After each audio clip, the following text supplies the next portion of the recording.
खास या कार्यक्रमासाठी आलेल्या आदरणीय यशोधरा राजे शिंदे यांचं व्यासपीठावरती आगमन झालंय. आपण टाळ्यांच्या गजरामध्ये त्यांचं या ठिकाणी स्वागत करूया.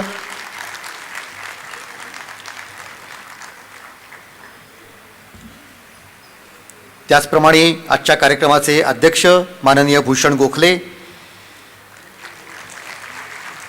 महेंद्र पेशवा, माननीय भूषण होळकर, डॉक्टर अतुल बिनीवाले, डॉक्टर उदय कुलकर्णी, प्रदीप दादा रावत आणि इतिहासकार पांडुरंग बलकवडे या सर्वांना मी अशी विनंती करतो की आपण या ठिकाणी स्थानापन्न व्हावं. मित्रहो, गेले अनेक दिवस ज्या आनंद सोहळ्याची आपण वाट बघत होतो त्याला आता आपण सुरुवात करतो आहोत. मात्र हा कार्यक्रम सुरू करण्यापूर्वी भारतीय लष्करातील जवानांचं स्मरण करणं हे मी माझं कर्तव्य समजतो. असाच एक 14 फेब्रुवारीचा दिवस होता की काश्मीरमधल्या पुलवामा या ठिकाणी एका निर्घृण आणि क्रूर अशा हल्ल्यामध्ये भारत मातेचे सुपुत्र जवान हे धारातीर्थी पडले आणि त्यांना हौतात्म्य पत्करावं लागलं. आज 14 फेब्रुवारी आहे आणि म्हणून अशा सर्व वीरांना, अशा सर्व शूरांना आणि भारत मातेच्या या लाडक्या सुपुत्रांना मी आपल्या सर्वांच्या वतीनं नमन करतो, त्यांना आदरांजली अर्पण करतो. आणि त्यानंतर पुढच्या कार्यक्रमाला आपण आता प्रारंभ करूया. तेव्हा पानिपत नंतर 250वा दिल्ली विजय दिन हा आज आपण साजरा करतो आहोत. या संपूर्ण सोहळ्यामध्ये श्री शिवाजी रायगड स्मारक मंडळ, त्याचप्रमाणे 37 संस्था या एकत्र आलेल्या आहेत आणि सर्व या शिवप्रेमी, दुर्गप्रेमी आणि इतिहासप्रेमी संस्थांनी एकत्र येऊन हा कार्यक्रम आयोजित केलेला आहे. त्याचप्रमाणे ग्रँड मराठा ही संस्था आणि त्या संस्थेमध्ये कार्यरत असणारे पानिपत फिल्मचे निर्माते रोहित शेरटकर यांनी या कार्यक्रमाला भरघोस मदत केलेली आहे. त्यांच्याबद्दल मी सुरुवातीला कृतज्ञता प्रकट करतो. खरं तर काही दिवसापूर्वी माननीय पांडुरंग बलकवडे यांनी ही कल्पना आपल्या सर्वांच्या समोर मांडली की 10 फेब्रुवारीला एका ऐतिहासिक घटनेला 250 वर्ष पूर्ण होत आहेत आणि ही कल्पना पुणे शहरातील सर्व शिवप्रेमींनी आणि मराठ्यांच्या इतिहासावरती नितांत प्रेम करणाऱ्यांनी उचलून धरली. आणि 10 फेब्रुवारीला पुण्यात आणि पुण्याच्या आसपास अनेक गावांमध्ये जवळजवळ 37 ठिकाणी अशा प्रकारचे विजय सोहळे, आनंद सोहळे हे संपन्न झाले. आणि आज या सर्वांचा एकत्रित कार्यक्रम हा या ठिकाणी संपन्न होतो आहे. पुन्हा एकदा मी आपल्या सर्वांचं स्वागत करतो. आज या ठिकाणी यशोधरा राजे आहेत. त्यांचा लहानपणापासून खरं तर पुण्याचा परिचय आहे, पण त्यांचं स्वागत करताना मी त्यांना सांगू इच्छितो की हीच ती पुण्याची भूमी आहे ज्या ठिकाणी बालशिवाजींनी कसबा गणपतीची स्थापना केली होती. याच ठिकाणी सोन्याचा नांगर फिरला होता. नुसता नांगर फिरला नव्हता तर देशभक्तीची पेरणी करत पराक्रमाचं पीक काढलं होतं. हीच ती भूमी आहे की जिथून एका हातामध्ये तलवार आणि दुसऱ्या हातामध्ये भगवा झेंडा घेऊन वीर निघाले होते. त्यांनी नर्मदा ओलांडली, त्यांनी यमुना ओलांडली, त्यांनी सिंधू ओलांडली आणि अटकपासून कटकपर्यंत आणि पेशावरपासून तंजावरपर्यंत विशाल साम्राज्याची निर्मिती. दिल्लीमध्ये लाल किल्ला असेल, पण त्या लाल किल्ल्याच्या तख्तावरती मोगल बादशाह म्हणून कुणी बसायचं हे ठरवणारा शनिवारवाडा या पुण्यामध्ये आहे, हे आपण सर्वांनी लक्षात ठेवलं. असा हा पुण्याचा अत्यंत दैदिप्यमान असा इतिहास आहे. आणि म्हणून या संपूर्ण इतिहासाचं वर्णन करताना कवींनी असं म्हटलेलं आहे, जंगल जाळा परी मराठा पर्वत श्रेष्ठा उठला रे, वडव्याच्या आडदांड गतीला अडसर आता कुठला रे, तळातळातून ठेचून काढू हा गनिमांचा घाला रे, स्वतंत्रतेचे निशाण आमुचे अजिंक्य राखू धरेवरी, समरभूमीचे सनदी मालक शतयुद्धांचे मानकरी, रणफंदीची जात आमुची कोण आम्हा भयभीत करी, कोण आम्हा भयभीत करी. अशा प्रकारे पराक्रमाचा दैदिप्यमान इतिहास ज्या महाराष्ट्राला लाभलेला आहे त्या इतिहासातला असाच एक तेजस्वी दिवस तो म्हणजे दिल्ली विजयाचा दिवस. आणि त्याला 250 वर्ष पूर्ण होत आहेत. त्याचा आनंद सोहळा आपण या ठिकाणी साजरा करत आहोत. या कार्यक्रमाच्या प्रारंभी आपल्यासमोर एक देशभक्तीपर गीत सादर होत आहे. गीत सादर करत आहेत संस्कार भारतीचे श्रीयुत आनंद तेलंग.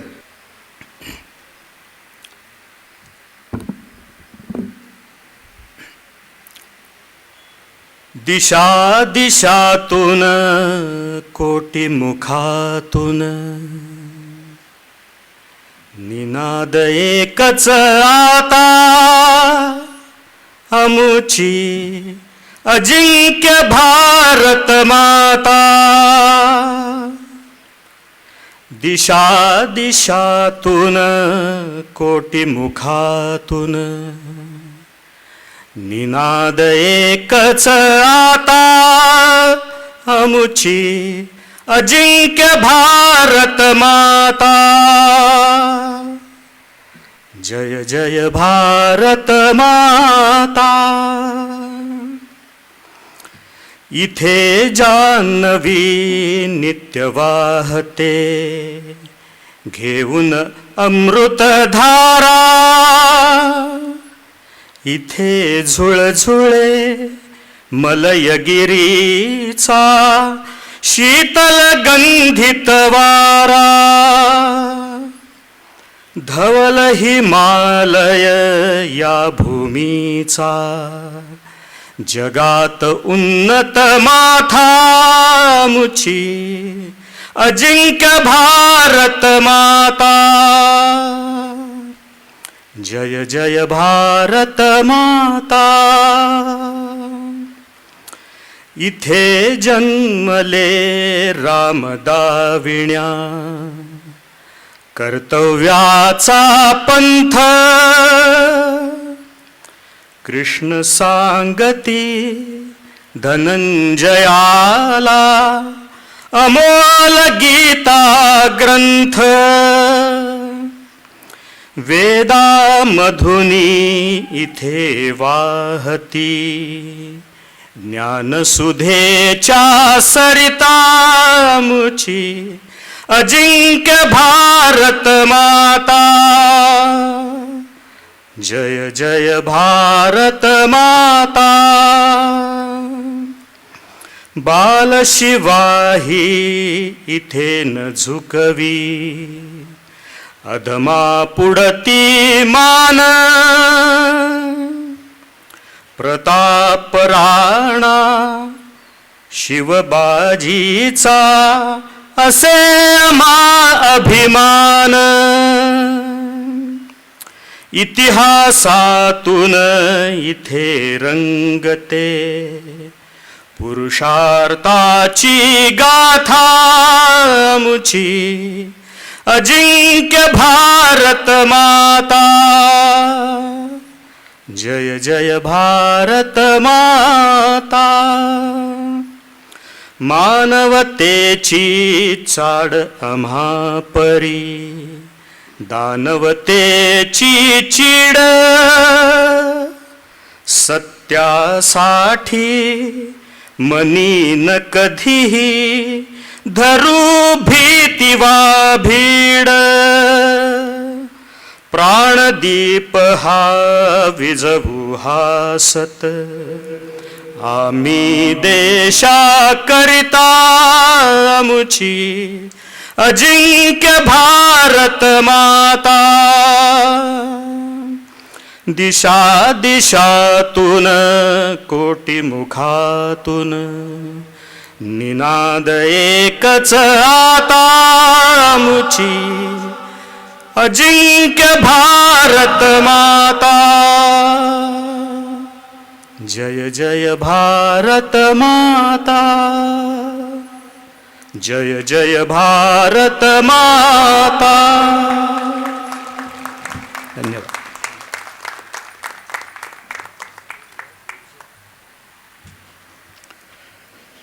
स्वातंत्र्यवीर सावरकरांनी छत्रपती शिवाजी महाराजांचं वर्णन करताना असं म्हटलं होतं की सूर्य आकाशामध्ये तळपत असतो जवळजवळ 12 तास, पण तो अस्ताला गेल्यानंतर लगेच अंधार होत नाही, तासभर त्याचा प्रकाश टिकून राहतो. मात्र छत्रपती शिवराय हा असा सूर्य होता की जो 50 वर्ष आकाशात तळपत होता आणि आता तो अस्ताला गेल्यानंतर 350 वर्ष झाली, पण तरी त्याचा प्रकाश कमी झाला नाही. तो आजही आम्हाला मार्गदर्शन करतो आहे. तेव्हा आज हे सगळं आपण विजयोत्सव जो साजरा करतो आहे याची मूळ प्रेरणा ज्यांची होती ते छत्रपती शिवराय. मी व्यासपीठावरील सर्व मान्यवरांना अशी विनंती करतो की आपण या ठिकाणी दीप प्रज्वलन करावं. छत्रपती शिवरायांच्या प्रतिमेचं पूजन करावं आणि त्याचबरोबर श्रीमंत थोरले माधवराव पेशवे, रणमर्द द ग्रेट मराठा महाजी शिंदे आणि आदरणीय तुकोजी होळकर यांच्या प्रतिमेचं आपण पूजन करावं.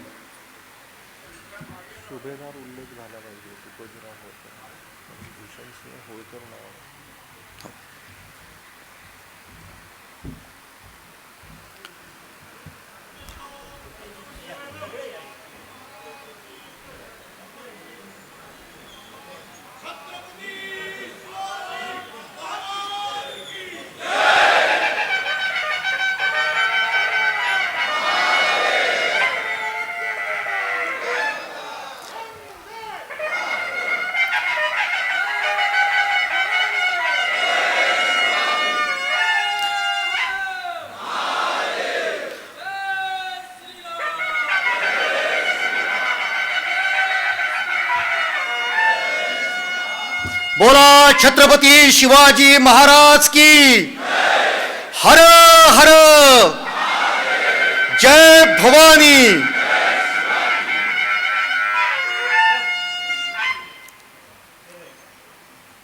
माननीय पाहुण्यांनी दीपप्रज्वलन केलेलं आहे. छत्रपती शिवरायांच्या प्रतिमेचं पूजन केलेलं आहे. आणि आता सरसेनापती महाजी शिंदे, सुभेदार तुकोजी होळकर, त्याचप्रमाणे श्रीमंत थोरले माधवराव पेशवे या सर्वांच्या प्रतिमेचं पूजन या ठिकाणी होत आहे.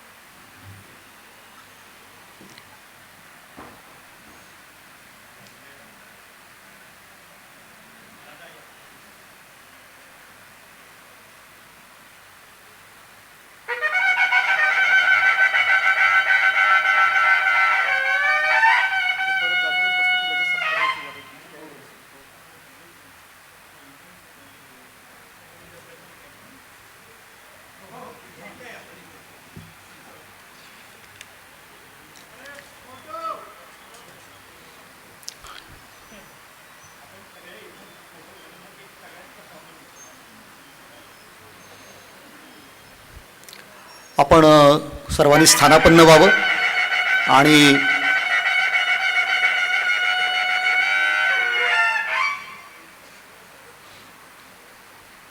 ज्या वीरांनी आपला भगवा झेंडा पेशावरपासून तंजावरपर्यंत फडकत ठेवला, अशा सर्वच वीरांचं या ठिकाणी आपण स्मरण करतो आहोत.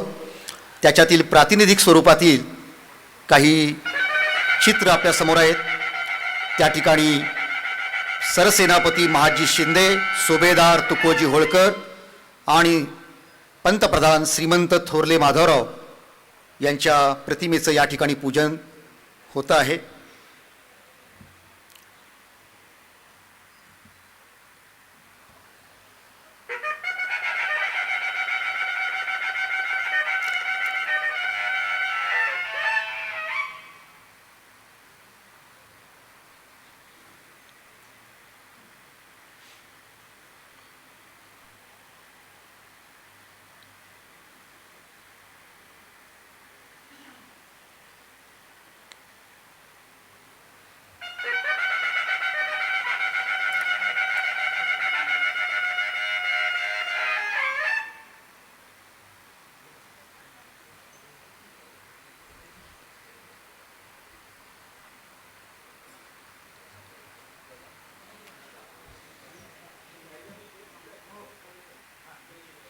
बोला छत्रपती शिवाजी महाराज की.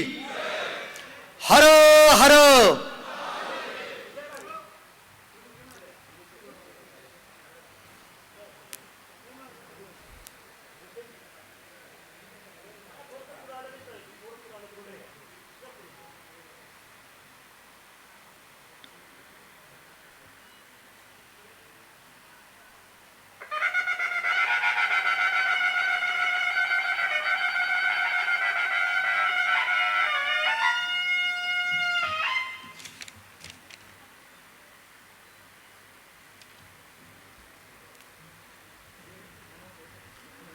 मी सर्व माननीय पाहुण्यांना अशी विनंती करतो की त्यांनी स्थानापन्न व्हावं. यानंतर आज व्यासपीठावरती उपस्थित असणाऱ्या सर्व मान्यवरांचं स्वागत आणि सत्कार केला जाणार आहे. सर्वप्रथम आजच्या कार्यक्रमाचे अध्यक्षस्थान ज्यांनी स्वीकारलं आहे असे आपल्या पुणेकरांचे अत्यंत लाडके असणारे एअर मार्शल माननीय भूषण गोखले. भूषण गोखले यांना आपण सर्वजण जाणतो. 1971च्या भारत-पाक युद्धाचा त्यांनी अनुभव घेतलेला आहे आणि जसं आपण 1771चा 250वा विजय दिन साजरा करतो आहोत तसं याच वर्षी 1971ला पाकिस्तानला आपण जो धडा शिकवला होता त्याचाही सुवर्णमहोत्सव आपण साजरा करतो आहोत आणि त्याचे साक्षीदार असणारे, त्याच्यामध्ये पराक्रम करणारे भूषणजी गोखले आपल्यामध्ये अध्यक्ष म्हणून उपस्थित आहेत. त्यांना आजपर्यंत अनेक पुरस्कार लाभलेले आहेत. त्याच्यामध्ये अग्नी पुरस्कार, वायुसेना मेडल पुरस्कार, अतिविशिष्ट सेवा मेडल पुरस्कार, परमविशिष्ट सेवा मेडल पुरस्कार या पुरस्कारांनी त्यांना सन्मानित केलेलं आहे. त्याचप्रमाणे राष्ट्रीय स्तरावरती जे एक संरक्षण क्षेत्रातलं सल्लागार मंडळ आहे त्याच्यामध्ये सुद्धा ते काम करत आहेत. निवृत्तीनंतर सुद्धा अनेक संस्थांशी ते संबंधित आहेत. त्याच्यामध्ये सिम्बॉयसिस कॉलेज असेल, डेक्कन कॉलेज असेल, यासाठी त्यांनी महत्त्वपूर्ण योगदान दिलेलं आहे. युद्धशास्त्राचे अत्यंत जाणकार आहेत. वृत्तपत्रातून आणि टी व्हीमधल्या मुलाखतीतून आपण त्यांचं ज्ञान हे जाणून घेत असतो. त्याचप्रमाणे महाराष्ट्र एज्युकेशन सोसायटी या महाराष्ट्रातील अत्यंत प्रतिष्ठित आणि प्रदीर्घ अशा प्रकारची कालावधी असणाऱ्या संस्थेचे सुद्धा ते अध्यक्ष आहेत. मी माननीय प्रदीपजी रावत यांना अशी विनंती करतो की त्यांनी भूषणजी गोखले यांचं या ठिकाणी स्वागत करावं, त्यांचा सत्कार करावा. शाल, श्रीफळ आणि आजच्या कार्यक्रमासाठी खास तयार केलेलं स्मृतिचिन्ह देऊन आपण माननीय भूषणजी गोखले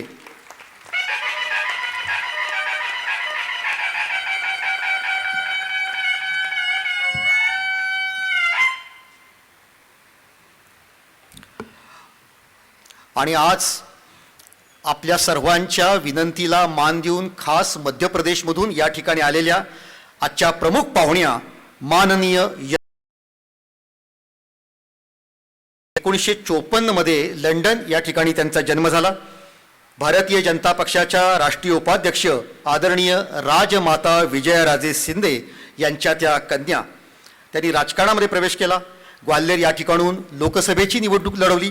त्याच्यानंतर त्यांनी आमदार पदाची निवडणूक लढवली. सध्या मध्य प्रदेशमध्ये जे मंत्रिमंडळ आहे त्याच्यामध्ये त्या कॅबिनेट मंत्री आहेत आणि त्यांच्याकडे तंत्रशिक्षण, युवा कल्याण, खेळ, रोजगार, कौशल्य विकास अशा अनेक खात्यांची जबाबदारी आहे. म्हणून आज या ठिकाणी त्यांचं आगमन होणं हे आम्हाला अत्यंत आनंददायक आहे.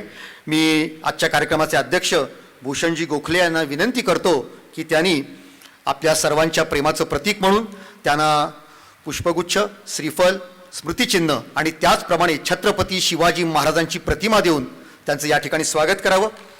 आज या ठिकाणी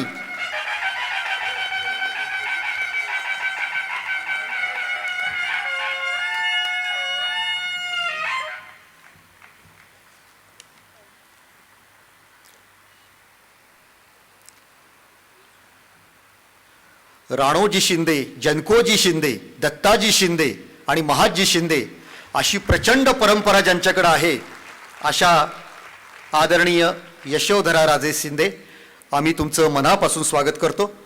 यानंतर आजच्या कार्यक्रमाला उपस्थित महेंद्रसिंह पेशवा, बाळाजी विश्वनाथ यांचे ते 10वे वंशज आहेत. मेकॅनिकल इंजिनियर ही पदवी त्यांनी प्राप्त केली. त्यानंतर व्यवस्थापन शास्त्राचेही ते पदवीधर आहेत. स्वतःचा असा त्यांचा व्यवसाय आहे. त्याचप्रमाणे पुण्यामध्ये हिंदवी स्वराज्य महासंघ ही भारतामध्ये विखुरलेल्या सर्व सरदारांची एकत्र करणारी जी संस्था आहे त्या संस्थेचे ते कार्याध्यक्ष आहेत. त्याचप्रमाणे मराठा राज्य स्मृती प्रतिष्ठान याचेही ते कार्याध्यक्ष आहेत. मी माननीय यशोधराराजे शिंदे यांना अशी विनंती करतो की आपण या ठिकाणी महेंद्रसिंह पेशवा यांचं स्वागत करावं, त्यांचा सत्कार करावा.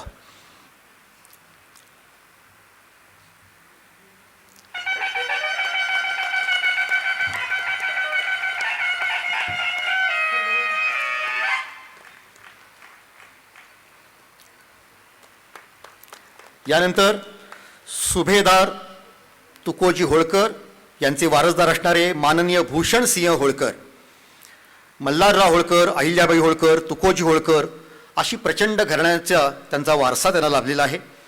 श्रीमंत काशीराव दादासाहेब होळकर यांचे ते पणतू आहेत. त्यांचा स्वतःचा आर्किटेक्टचा व्यवसाय आहे. होळकर घराण्याचा दसरा, गणेशोत्सव या परंपरा आजही त्यांनी जपून ठेवलेल्या आहेत. इतिहासाची अत्यंत आवड आणि अभ्याससुद्धा त्यांचा आहे. संपूर्ण हिंदुस्थानात सामाजिक व सेवाभावी कार्यामध्ये ते नेहमीच अग्रेसर असतात. त्याचप्रमाणे हिंदवी स्वराज्य महासंघ ज्याचा उल्लेख मी केला त्या संस्थेचे अखिल भारतीय युवा अध्यक्ष अशी त्यांच्याकडे जबाबदारी आहे. आज मोठा योग फार सुंदर आहे. व्यासपीठ बघताना सर्व सरदार घराणी या ठिकाणी आहेत आणि यशोधरा राजे आम्ही आपणास आठवण करू इच्छितो की एकेकाळी याच महाराष्ट्राने अहिल्याबाई होळकर नावाची एक कन्या राज्यकर्ता म्हणून मध्य प्रदेशला दिली होती. आज तुमच्या रूपाने दुसरी राज्यकर्ता स्त्री आम्ही मध्य प्रदेशला देतो आहोत आणि तुमच्या हस्ते आज या ठिकाणी भूषण सिंह होळकर यांचा सत्कार व्हावा अशी मी आपल्याला विनंती करतो. सुभेदार तुकोजी होळकर यांचे वारसदार असणारे माननीय भूषण सिंह होळकर.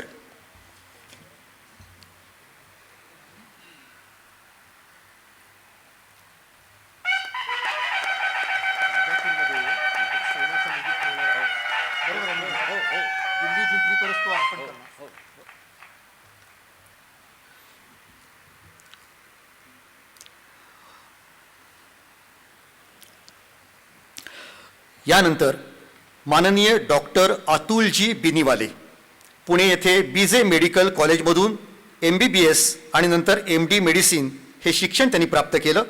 लंडन येथून त्यांनी उच्च शिक्षण घेतलं. ऑस्ट्रेलिया येथे फेलोशिप मिळाली. निरामय या संस्थेचे ते विश्वस्त आहेत. हिंदू हेल्पलाईनचे ते राज्याचे प्रमुख आहेत.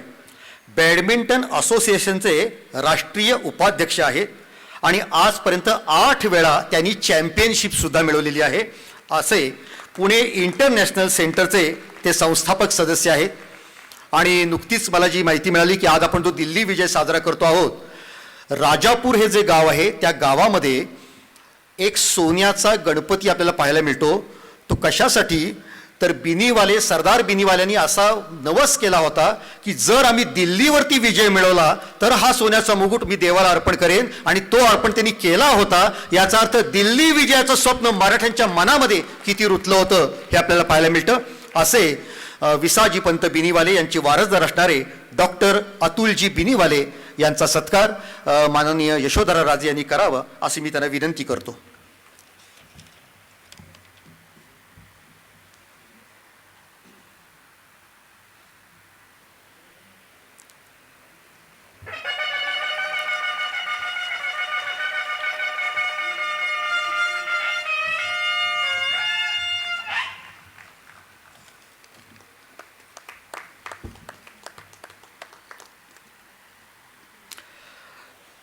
यानंतर इतिहासतज्ञ डॉक्टर उदयजी कुलकर्णी पुण्यामध्ये आर्म फोर्सेस मेडिकल कॉलेजामध्ये वैद्यकीय पदवी घेऊन भारतीय नौदलात 16 वर्ष त्यांनी सेवा केली. मुंबई विद्यापीठातून शल्यचिकित्सक ही पदवी त्यांनी प्राप्त केली. सर्जन कमांडर पदावरून त्यांनी स्वेच्छानिवृत्ती स्वीकारली. त्यानंतर इतिहास संशोधन या क्षेत्राला त्यांनी आपलं जीवन वाहून घेतलं असं म्हणलं तरी चालेल. आदरणीय निनाद बेडेकर यांचीही आठवण या ठिकाणी होती आहे की निनादजींच्या बरोबर सुद्धा त्यांनी प्रचंड कार्य केलेलं आहे. पानिपत, बाजीराव पेशवे, नानासाहेब पेशवे याच्यावरती अत्यंत अभ्यासपूर्ण असं ग्रंथलेखन माननीय उदयजी यांनी केलेलं आहे. आणि याच्या पुढच्या काळामध्ये 18व्या शतकातील अप्रकाशित कागदपत्रे आणि पानिपत नंतरचा मराठ्यांचा पराक्रमाचा इतिहास या विषयावरती त्यांचं संशोधन आणि लेखन चालू आहे. आणि विशेष म्हणजे त्यांनी जसं मराठीमध्ये लेखन केलं तसं इंग्रजीमध्ये लेखन केल्यामुळे मराठ्यांचा इतिहास जगभर पोचण्यामध्ये फार मोठी मदत झालेली आहे. हे उदयजींचं फार मोठं कार्य आहे. आणि म्हणून ते सर्जनसुद्धा आहेत आणि सर्जनशील लेखकसुद्धा आहेत. असा योग त्यांच्यामध्ये आपल्याला पाहायला मिळतो. मी माननीय यशोधरा राजे यांना अशी विनंती करतो की त्यांनी इतिहासकार डॉक्टर उदयजी कुलकर्णी यांना स्मृतिचिन्ह, शाल आणि श्रीफळ देऊन त्यांचा सत्कार करावा.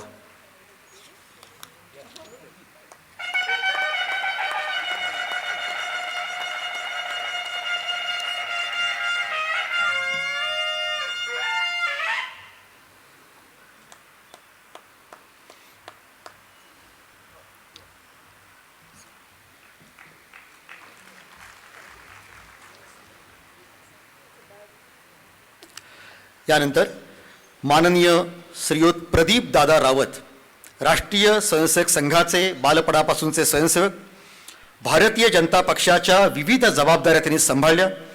इसवी सन 2000 साली पुणे शहराचे लोकप्रतिनिधी, लोकसभेचे खासदार म्हणून त्यांनी काम केलं. नॅशनल शिपिंग बोर्डाचे ते अध्यक्ष आहेत.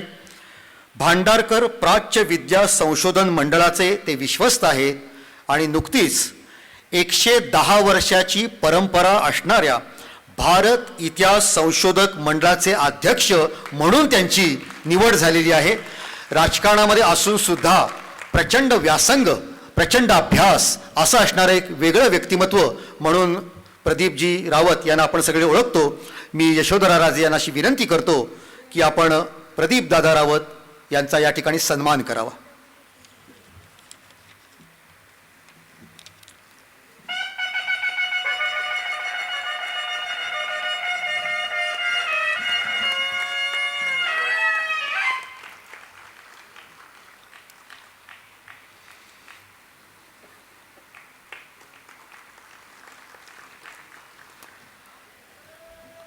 आणि पुण्यातील सर्व इतिहास प्रेमींचे कर्णधार असं ज्यांना म्हणता येईल ते माननीय पांडुरंग बलकवडे. संरक्षण खात्यातील सेवेतून तो निवृत्त झाले आहेत. सिंहगड किल्ला जिंकणाऱ्या नावजी बलकवडे यांचे ते वारसदार आहेत. लक्षावधी मोडी कागदपत्रांचं सखोल असं वाचन त्यांनी केलेलं आहे. पुण्याचा इतिहास, पुण्येश्वर आणि नारायणेश्वरची मंदिरं, स्वातंत्र्यवीर सावरकर यांचं घराणं, अशा प्रकारे अनेक मौलिक गोष्टी त्यांनी या संशोधनातून शोधून काढलेल्या आहेत. इतकंच नव्हे तर आर्थिक हिशोबातून सुद्धा अनेक प्रकारचे इतिहासातील शोध त्यांनी लावलेले आहेत. मात्र त्यांचं इतिहास संशोधन हे केवळ 4 भिंतींमध्ये रमणारं नाही, तर व्याख्यानाच्या निमित्तानं महाराष्ट्रभर आणि भारतभर त्यांची भ्रमंती चालू असते. इतिहासप्रेमी, दुर्गप्रेमी आणि शिवप्रेमी युवकांचं ते संघटन करत असतात. विकृत विचारांचा जेव्हा हल्ला होतो त्यावेळेला अत्यंत समर्थपणे त्याच्याशी ते टक्करही देत असतात. आणि आत्ता आपण जसे बघतो आहोत अशा अनेक भव्य कार्यक्रमांचं ते आयोजनही करत असतात. मला या ठिकाणी सांगायला आवर्जून आवडेल की 15 वर्षापूर्वी जेव्हा त्यांनी पानिपतची कल्पना मांडली तेव्हा आम्हालाही असं वाटलं की अशा पराभवाचा इतिहास कशासाठी मांडायचा, पण ती कल्पना त्यांनी लावून धरली आणि 10 वर्षापूर्वी आपण पानिपतचा 250वा कार्यक्रम इथे पण केला आणि पानिपतवरती केला. आणि आज आपण बघतोय की 10-12 वर्षापूर्वी पानिपत म्हणजे एक दुःखद घटना असं वाटत होतं, पण पानिपत ही मान शर्मेनं खाली घालण्याची गोष्ट नाही, ती अभिमानानं सांगण्याची गोष्ट आहे. हे आज सिद्ध झालंय ते पांडुरंग बलकवडे यांच्यामुळे. आणि आजच्या कार्यक्रमाचं आपण जे स्वरूप बघतो आहोत, खूप छान वाटते व्यासपीठाकडे बघताना की आज या व्यासपीठावरती शिंदे सुद्धा आहेत, होळकर सुद्धा आहेत, पेशवे सुद्धा आहेत. 250 वर्षानंतर मराठा मंडळ इथे व्यासपीठावरती एकत्र झालेलं आहे. आणि याच्यामध्ये सुद्धा आमचे मार्गदर्शक पांडुरंग बलकवडे यांचं फार मोठं योगदान आहे. मी यशोधरा राजे यांना अशी विनंती करतो की आदरणीय पांडुरंग बलकवडे यांचा सत्कार करावा. नुकतीच त्यांनी वयाची 60 वर्ष पूर्ण केलेली आहे. ह्याही अतिशय एक मोठा आनंद योग आहे. तेव्हा त्यांचा सत्कार आपल्या सर्वांच्या वतीनं होतो.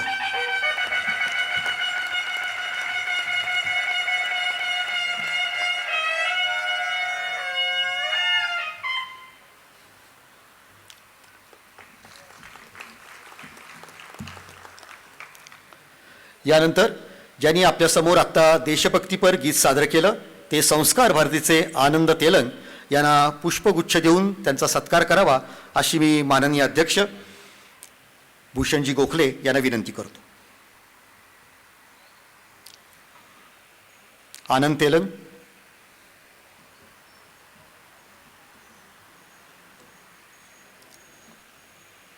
ठीक, आपण कार्यक्रम पुढे नेऊया.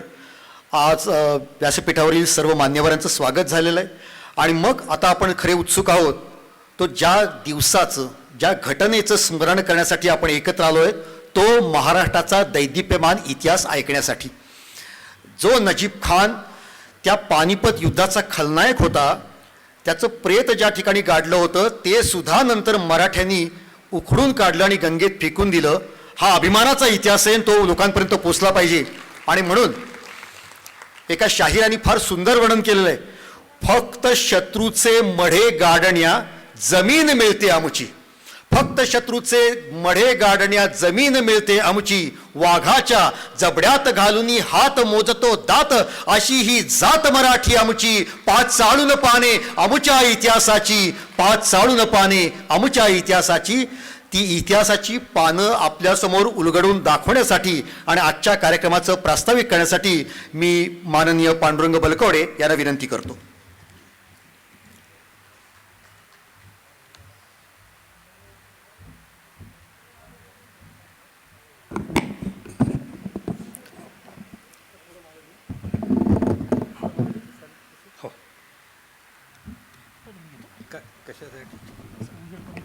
बर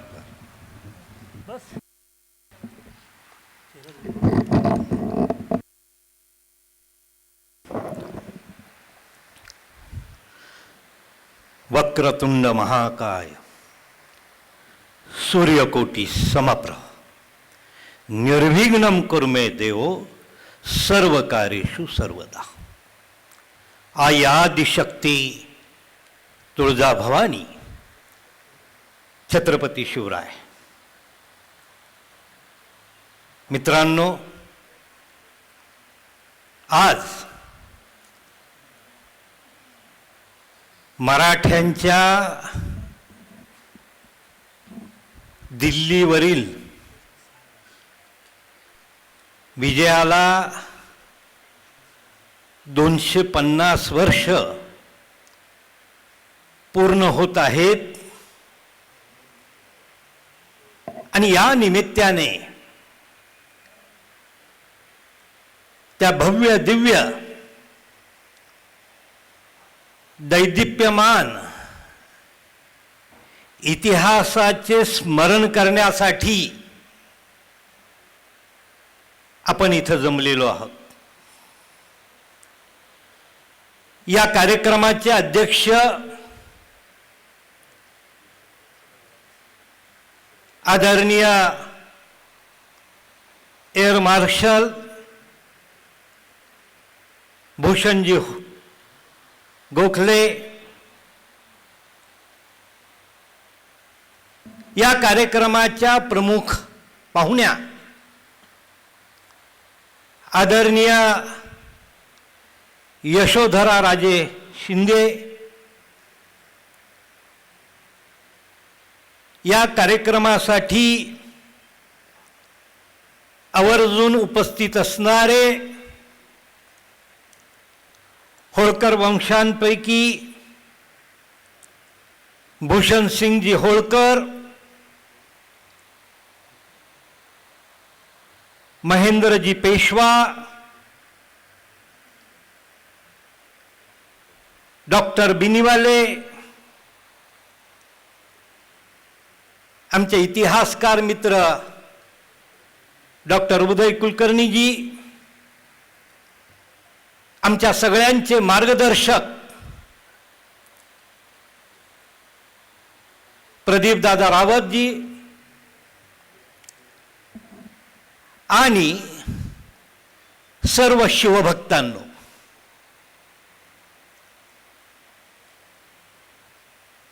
आज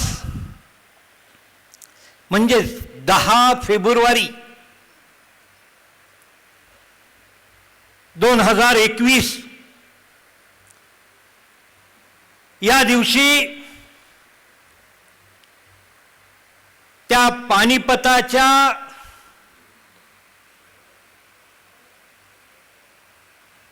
पर्वानंतर फक्त 10 वर्षामध्ये मराठ्यांनी पुन्हा दिल्ली जिंकून घेतली. त्याचा हा पवित्र दिवस आहे. त्याचं स्मरण करणं आणि नव्या पिढीला देशभक्तीची प्रेरणा देणं हाच या कार्यक्रमामागचा मूळ उद्देश आहे. आपल्याला कल्पना आहे, छत्रपती शिवाजी महाराजांनी 350 वर्षांपूर्वी या देशामध्ये प्रस्थापित असलेल्या अन्यायकारी, अत्याचारी, धर्मांध अशा आदिलशाही, कुतुबशाही, मुघल सत्ता, पोर्तुगीज, डच, फ्रेंच, इंग्रज अशा पाश्चात्य सत्ता यांच्याशी संघर्ष करून या देशामध्ये हिंदवी स्वराज्याची स्थापना केली आणि कठोर परिश्रमाने त्या स्वराज्याला लोककल्याणकारी सुराज्य केलं, एक रयतेचं राज्य निर्माण केलं. शिवरायांचा तो दैदिप्यमान इतिहास आम्हासाठी प्रेरणादायी आहे. शिवरायांच्या पश्चात ज्या वेळेस दिल्लीपती औरंगजेब या छोट्याशा स्वराज्यावर कित्येक लाखाची फौज घेऊन आक्रमण करून आला, त्यावेळेस शिवरायांचे ज्येष्ठ पुत्र छत्रपती संभाजी महाराजांनी 9 वर्ष संघर्ष केला. एकाच वेळेस अनेक शत्रूंशी यशस्वी संघर्ष करणारे संभाजी महाराज आमच्यासाठी तेवढेच प्रेरणादायी आहे. औरंगजेबाने विश्वासघाताने संभाजीराजांची हत्या केली. त्यानंतर छत्रपती शिवरायांचा दुसरा छावा छत्रपती राजाराम महाराजांनी 11 वर्ष औरंगजेबाशी संघर्ष केला. दुर्दैवाने वयाच्या फक्त 29व्या वर्षी 3 मार्च 1700 या दिवशी छत्रपती राजाराम महाराजांचं अकाली दुःखद सिंहगडावर निधन झालं. औरंगजेबाला असं वाटलं की आता आपल्या विरुद्ध कोण लढणार, परंतु त्याला ही शिवरायांची भूमी समजली नव्हती. महाराणी ताराबाई फक्त 23 वर्षाची एक विधवा तरुणी देश, समाज आणि संस्कृतीच्या रक्षणासाठी हातामध्ये शमशेर घेतली. 7 वर्ष संघर्ष केला. महाराणी ताराबाईंची तुलना तत्कालीन कवीने भद्रकालीशी केलेली आहे आणि त्याचा परिणाम 27 वर्ष संघर्ष करूनही औरंगजेबाला इथं हे स्वराज्य जिंकता आलं नाही. आणि त्याचा परिणाम 20 फेब्रुवारी 1707 या दिवशी निराश अवस्थेमध्ये औरंगजेब याच महाराष्ट्रामध्ये गाडला गेला.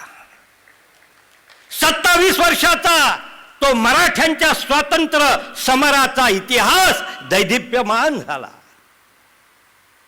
आणि बघा काय, 20 फेब्रुवारी 1707 औरंगजेबाचं निधन आणि फक्त 12 वर्षांमध्ये छत्रपती शाहू महाराजांच्या मार्गदर्शनाखाली बाळाजी विश्वनाथ पेशवे, खंडेराव दाभाडे यांच्या नेतृत्वाखाली मराठे दिल्लीत गेले. दिल्ली जिंकली आणि फरुखशियार बादशाहला दूर करून तिथं रफी उत्तरजत नावाच्या एका तरुण बादशाला दिल्लीच्या तख्तावर बसवलं. आता मराठे दिल्लीचे सूत्रधार झाले, किंगमेकर झाले आणि दिल्लीच्या दिवाणे आम मध्ये दरबार भरून सन्मानपूर्वक बादशहाकडून चौथाई, सरदेशमुखी आणि शिवरायांच्या स्वराज्याला मान्यता देणारी स्वराज्याची सनद मिळवली. 30 वर्ष मुघलांच्या कैदेमध्ये असलेल्या आमच्या राजमाता महाराणी येसूबाई यांची सन्मानपूर्वक सुटका केली आणि दिल्लीपासून साताऱ्यापर्यंत त्यांना वाजत गाजत आणलं. एक मोठा इतिहास घडला. बाळाजी विश्वनाथांचं अकाली निधन झालं आणि 20 वर्षाचे बाजीराव पेशवा झाले. अनेकांच्या मनात शंका होत्या की हा 20 वर्षाचा तरुण स्वराज्याचं नेतृत्व कसं करणार, परंतु बाजीरावांनी आपल्या पराक्रमाने ते सिद्ध करून दाखवलं. अनेक परंपरागत सरदार आपल्याला साथ देत नाहीत हे बघितल्यानंतर बाजीरावांनी तरुण आपल्या हाताशी घेतले आणि अनेक तरुण नेतृत्वाला निर्मिती केली. मल्हारराव होळकर, राणोजी शिंदे, तुकोजी होळकर, उदाजी पवार, पिलाजीराव जाधवराव असे शेकडो तरुण आणि अनुभवी सेनापती बाजीरावांभोवती जमले. बाजीरावांनी 18 पगड जातीच्या समाजातून नेतृत्व निर्माण केलं. माळवा जिंकलं, बुंदेलखंड जिंकलं, दाभाड्यांनी गुजरात जिंकलं, पटवर्धन घोरपड्यांनी कर्नाटक जिंकलं. स्वराज्याचं साम्राज्य झालं.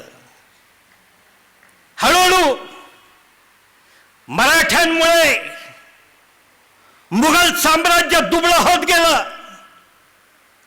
याचा परिणाम काय झाला? इराण मधले असलेला शहा नादिर शहा, त्याला असं वाटायला लागलं की आपल्याला हिंदुस्थान जिंकून घेता येईल. प्रचंड सैन्य घेऊन तो हिंदुस्थानावर चालून आला. जिहादचा नारा करत आला, इस्लामच्या रक्षणासाठी आला. दिल्ली जिंकली आणि मग त्याने आपलं सत्य स्वरूप दाखवलं. जिहादचा नारा करत इस्लामचं रक्षण करण्यासाठी दिल्लीपर्यंत आलेला नादिर शहा दिल्ली जिंकल्यानंतर मात्र काय केलं? त्याने बादशहाकडे 2 कोटी रुपयांची मागणी केली. बादशहा आपली मागणी पुरी करू शकत नाही हे समजल्यानंतर दिल्लीमध्ये कत्लेआम केला. हिंदू मुसलमानांची एकत्रित कत्तल केली. 15,000 लोकांची कत्तल फक्त 3 दिवसामध्ये केली. संपूर्ण दिल्ली खणून काढली. दिल्लीमध्ये अमीर, उमराव, सगळे सरदार, त्यांची घरं, महल खणून काढले. मुघल बादशाचं सन्मानाचं चिन्ह असलेलं तख्ते ताऊस, मयूर सिंहासन ताब्यात घेतलं. कोहिनूर हिरा ताब्यात घेतला. नादिर शहाचे अत्याचार चालू आहेत. काय करावं कळत नव्हतं. बादशहाने छत्रपती शाहू महाराज आणि बाजीराव पेशव्यांकडे विनंती केली की मराठ्यांनीच आमचं रक्षण केलं पाहिजे. बघा काय विपर्यास आहे, काय घडतं बघा इतिहासामध्ये. कालपर्यंत ज्या मुघलांविरुद्ध आमचा संघर्ष होता तेच औरंगजेबाचे वारस रक्षणासाठी मराठ्यांकडे येत आहेत. आता प्रश्न पडला की आमची राजनीती काय सांगते. शिवरायांचं स्मरण झालं. शिवरायांनी काय दिशा दिली होती बघा. की ज्या वेळेस आपल्याला कल्पना आहे छत्रपती शिवाजी महाराजांनी आदिलशाहीशी संघर्ष केला होता,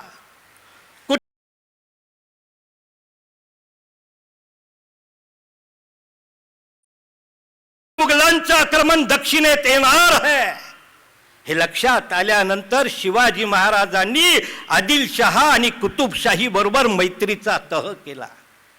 एवढंच नव्हे, ज्या वेळेस औरंगजेब आदिलशहावर बिजापूरला चालून गेला, कुतुबशहाच्या विरुद्ध गोळकोंड्याला चालून गेला, त्यावेळेस छत्रपती संभाजी महाराजांनी 15,000चं सैन्य विजापूर आणि गोळकोंड्याच्या रक्षणाला पाठवलं होतं. मग यामागची भूमिका काय आहे? ज्याप्रमाणे महाभारतामध्ये जरी कौरव आणि पांडवांमध्ये संघर्ष असला तरी परकीयांविरुद्ध आम्ही 105 आहोत, ही भूमिका होती शिवाजी महाराजांची. आणि तीच भूमिका समोर ठेवून बाजीराव पेशवे हिंदुस्थानच्या रक्षणासाठी दिल्लीकडे निघाले. हे वर्तमान समजलं. नादिरशहाला बाजीरावांच्या पराक्रमी मराठ्यांच्या पराक्रमाच्या बातम्या माहिती झालेल्या होत्या. शिंदे होळकर पवारांचा पराक्रम माहिती झालेला होता. तो शहाणा झाला आणि दिल्ली सोडून गेला. फक्त मराठ्यांच्या दिल्लीच्या आगमनाने या देशावर आलेलं परकीयांचं आक्रमण मुक्त झालं आणि हिंदुस्थान मुक्त झाला. आणि अशा पद्धतीने त्याही नंतर 1752 मध्ये आपल्याला कल्पना आहे की नादिरशहाचा शिष्य अफगाणिस्तानचा सुलतान अहमद शाह अब्दाली हिंदुस्थानवर आक्रमण करायला लागला. मुघल साम्राज्य त्याचं रक्षण करू शकत नव्हतं त्याच्यापासून. हे लक्षात आल्यानंतर 1752 मध्ये मुघल बादशाहाने मराठ्यांशी तह केला. त्याला अदित असं म्हटलं जातं. त्या तहामुळे या परकीयांच्या आक्रमणापासून हिंदुस्थानच्या रक्षणाची जबाबदारी मराठ्यांनी आपल्या शिरावर घेतली. नुसती जबाबदारी घेतली नाही तर ती पूर्तताही केली. ज्यावेळेस अब्दाली दिल्लीमध्ये आला 1757 मध्ये, त्यावेळेस रघुनाथराव पेशव्यांच्या नेतृत्वाखाली मल्हारराव होळकर आणि दत्ताजी शिंदे यांचं सैन्य गेलं. फक्त 14 दिवसामध्ये दिल्ली जिंकली. त्यावेळेस अब्दालीचा मुलगा तैमूर शहा होता. त्याच्या ताब्यातून दिल्ली घेतली, सरहिंद घेतलं आणि आमचं लाहोरही जिंकून घेतलं. लाहोरचा किल्ला आम्ही वाजत गाजत जिंकलेला आहे. 4 महिने मराठ्यांची राजधानी लाहोरचा किल्ला होता. आणि मग मराठे पेशावरकडे गेले, अटक जिंकली. 1758च्या सप्टेंबर महिन्यामध्ये मराठ्यांनी अटकचा किल्ला जिंकला होता. अटकपासून कटकपर्यंत साम्राज्य निर्माण झालेलं होतं. शिवरायांचं असे तू हिमालयाच्या शिखरापासून सागराच्या तीरापर्यंत मराठ्यांचं साम्राज्य निर्माण झालेलं होतं. शिवरायांचं स्वप्न साकार झालेलं होतं. त्यानंतर पुन्हा अब्दाली आला. पुन्हा मराठ्यांनी संघर्ष केला. अफगाणांच्या ताब्यातून 2 ऑगस्ट 1760 सदाशिवराव भाऊंनी दिल्ली शहर, दिल्लीचा लाल किल्ला जिंकला. त्यानंतर 14 जानेवारी 1761 दिलेल्या वचनाप्रमाणे मराठ्यांनी पानिपतच्या समरभूमीवर अब्दाली विरुद्ध संघर्ष केला. युद्धामध्ये अब्दालीचा विजय झाला, परंतु ध्येयामध्ये मराठे जिंकले. कारण की त्यानंतर अब्दालीला पुन्हा दिल्लीवर येण्याची हिंमत झाली नाही. पानिपतच्या त्या समरभूमीवर मराठ्यांच्या 3 पिढ्या गारद झाल्या होत्या. 1,00,000 लोकांनी तिथं बलिदान दिलेलं होतं. त्यामुळे साहजिक 10 वर्ष उत्तर हिंदुस्थानाच्या राजकारणामध्ये मराठ्यांची पिछेहाट झाली. याचा परिणाम काय झाला? इंग्रजांनी हिंदुस्थानामध्ये आपल्या सत्तेचे पाय रोवले. दिल्लीमध्ये प्रचंड यादवी निर्माण झाली होती. दिल्लीचा बादशाह शाह आलम हा इंग्रजांच्या कैदेमध्ये पाटण्यामध्ये अडकून पडलेला होता. त्याने मराठ्यांना पुन्हा विनंती केली की आपण मला दिल्लीच्या तख्त्यावर बसवावं. आणि मग महादजी माधवराव पेशव्यांच्या मार्गदर्शनाखाली महादजी शिंदे, तुकोजी होळकर, विसाजी पंत बिनीवाले यांच्या नेतृत्वाखाली लाखाची फौज उत्तरेकडे निघाली.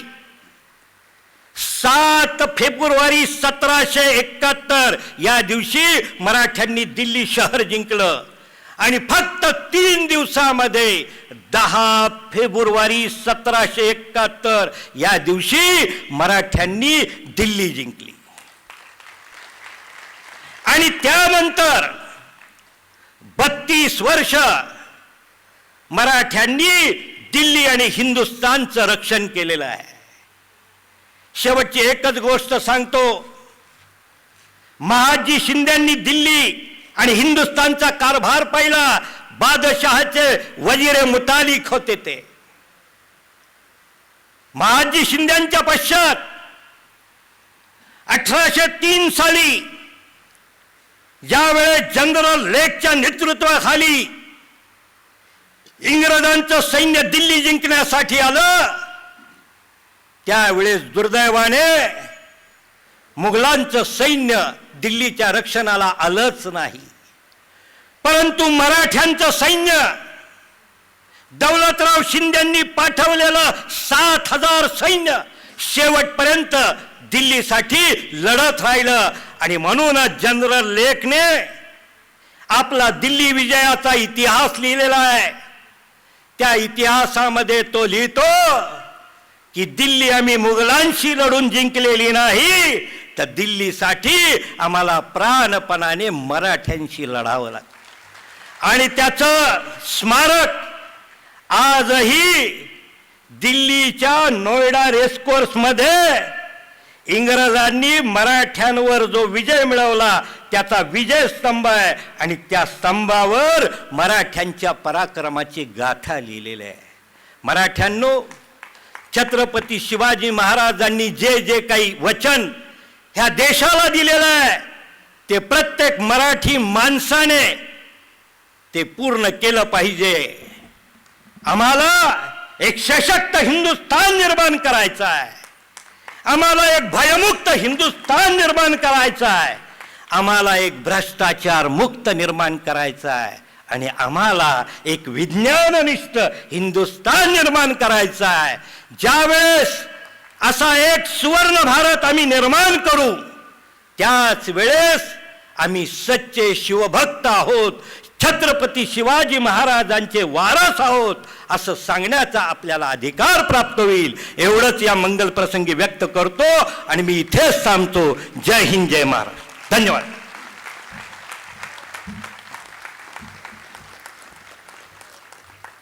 भारता आम्ही तुलाच देव मानतो, हेच महाराष्ट्र धर्म एक जाणतो.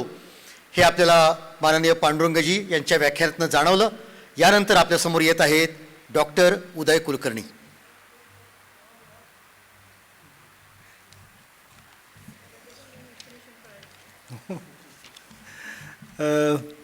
एअर मार्शल भूषण गोखले जी, माननीय यशोधराराजे शिंदे, आजच्या मुख्य अतिथी श्री महेंद्रसिंह पेशवा, श्री भूषण होळकर, डॉक्टर अतुल बिनीवाले, राव बलकवडे आणि मराठा राज्यावर प्रेम करणारे सगळे समोर जमलेले माझे श्रोतेवर्ग, आज या कार्यक्रमाची मुख्य शोभा जी आहे, आज जो आपण दिवस 250 वर्ष साजरा करतोय दिल्ली जिंकण्याचा, पानिपत नंतरचा दिल्ली विजयाचा, याची मुख्य शोभा आहे की आज यशोधराराजे शिंदे आज आपल्याबरोबर इथे आलेले आहेत.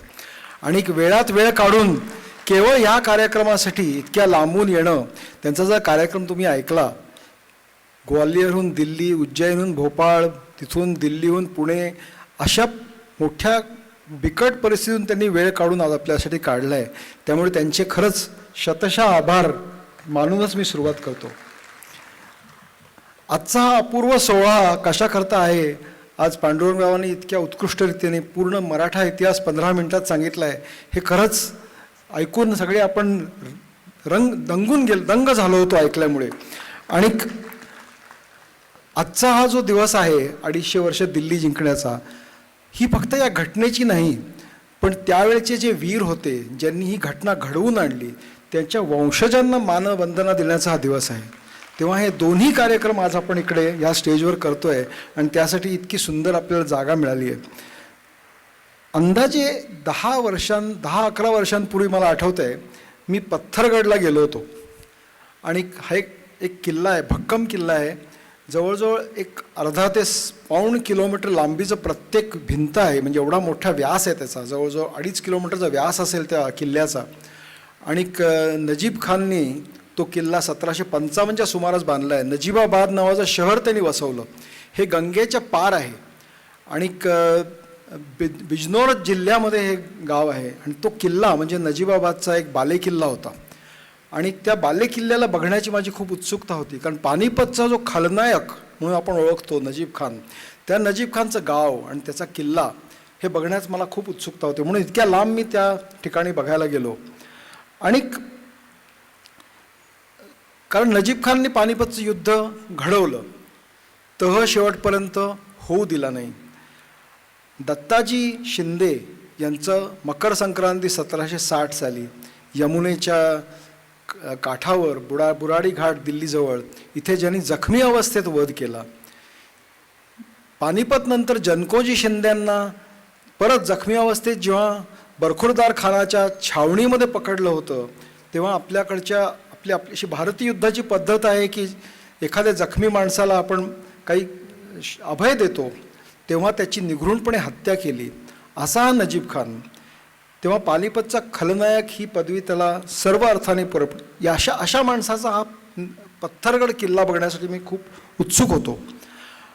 एका विशाल दरवाज्यातून जेव्हा आमची गाडी आत गेली, तेव्हा मला वाटलं आतमध्ये काहीतरी बघण्यासारखं असेल. तर एक मोठं प्रचंड उजाड असं ओसाड असं मोठी जमीन आपल्यासमोर दिसते. पूर्णपणे दुर्लक्षित ही अशी वास्तू आपल्याला दिसते.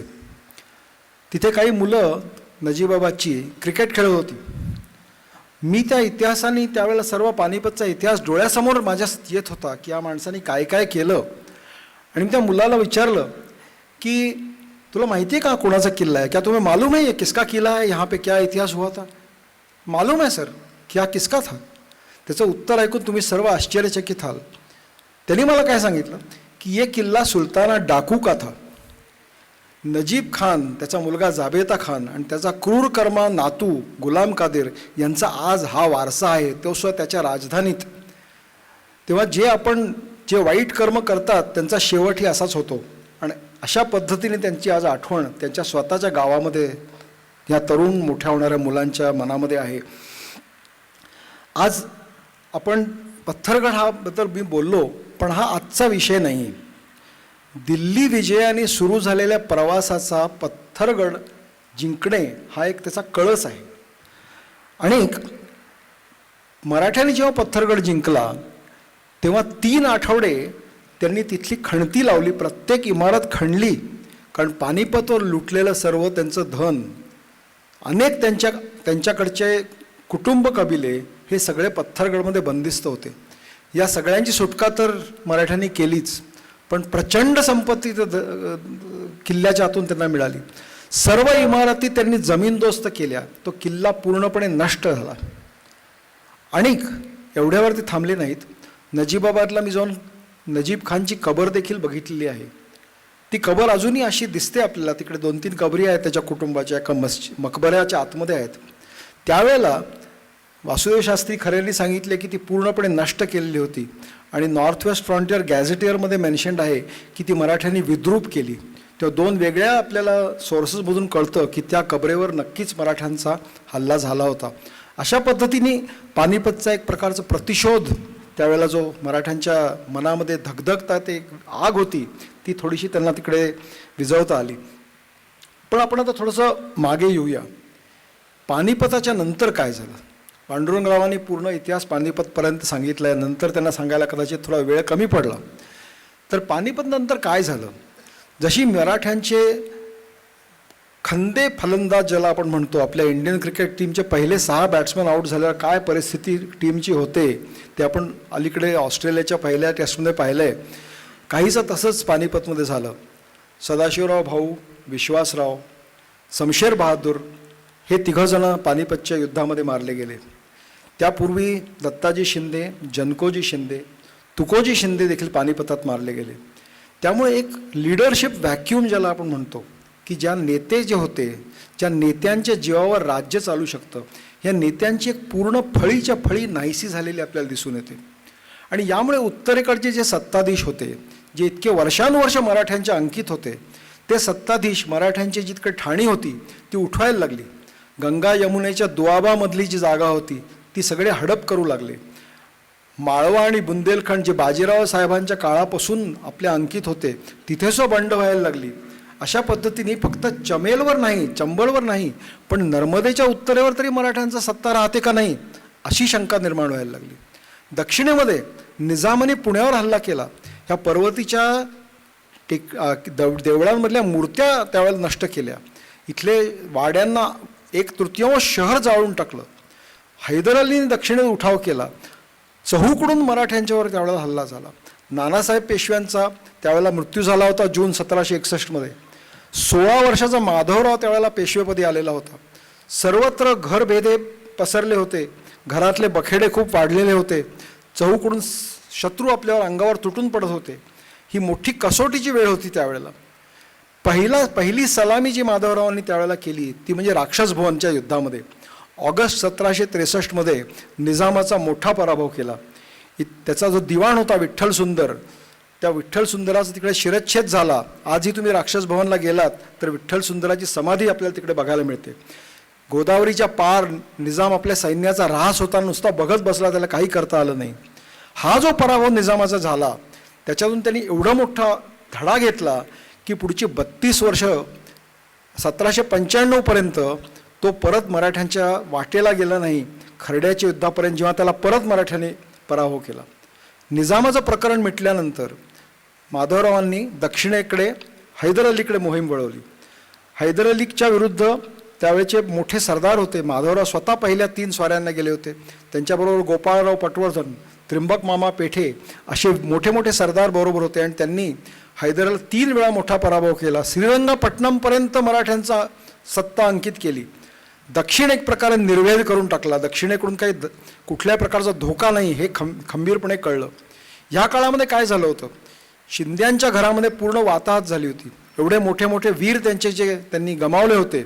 शेवटी 1767 साली महादजी शिंद्यांना कुटुंब प्रमुख म्हणून नेमण्यात आलं आणि त्याच्यानंतर महादजींचा खरा उदय सुरू झाला. मल्हारराव होळकरांनी काही काळ वार्धक्य जवळ 70ला आले होते. त्यावेळेला 1766पर्यंत मराठेशाही उत्तरेकडे त्यांनी तग धरून राहिला. अनेक शत्रूंना त्यावेळेला त्यांनी पराभव केला. त्याच्यानंतर अहिल्यादेवींनी आपला मुलकी कारभार आणि तुकोजीरावांनी आपला लष्करी कारभार असा होळकरांच्या घरातून. त्यामुळे 1768 नंतर शिंदे होळकरांनी परत उत्तरेकडे माळवा आणि बुंदेलखंड इथे परत मराठा सत्ता स्थापित केली. एका मोठ्या उद्दिष्टाकडे दिल्लीकडे जाण्यापूर्वी असे लहान लहान अडथळे मध्ये खूप येतात. तसेच हे माळवा बुंदेलखंडातली मधले अडथळे होते.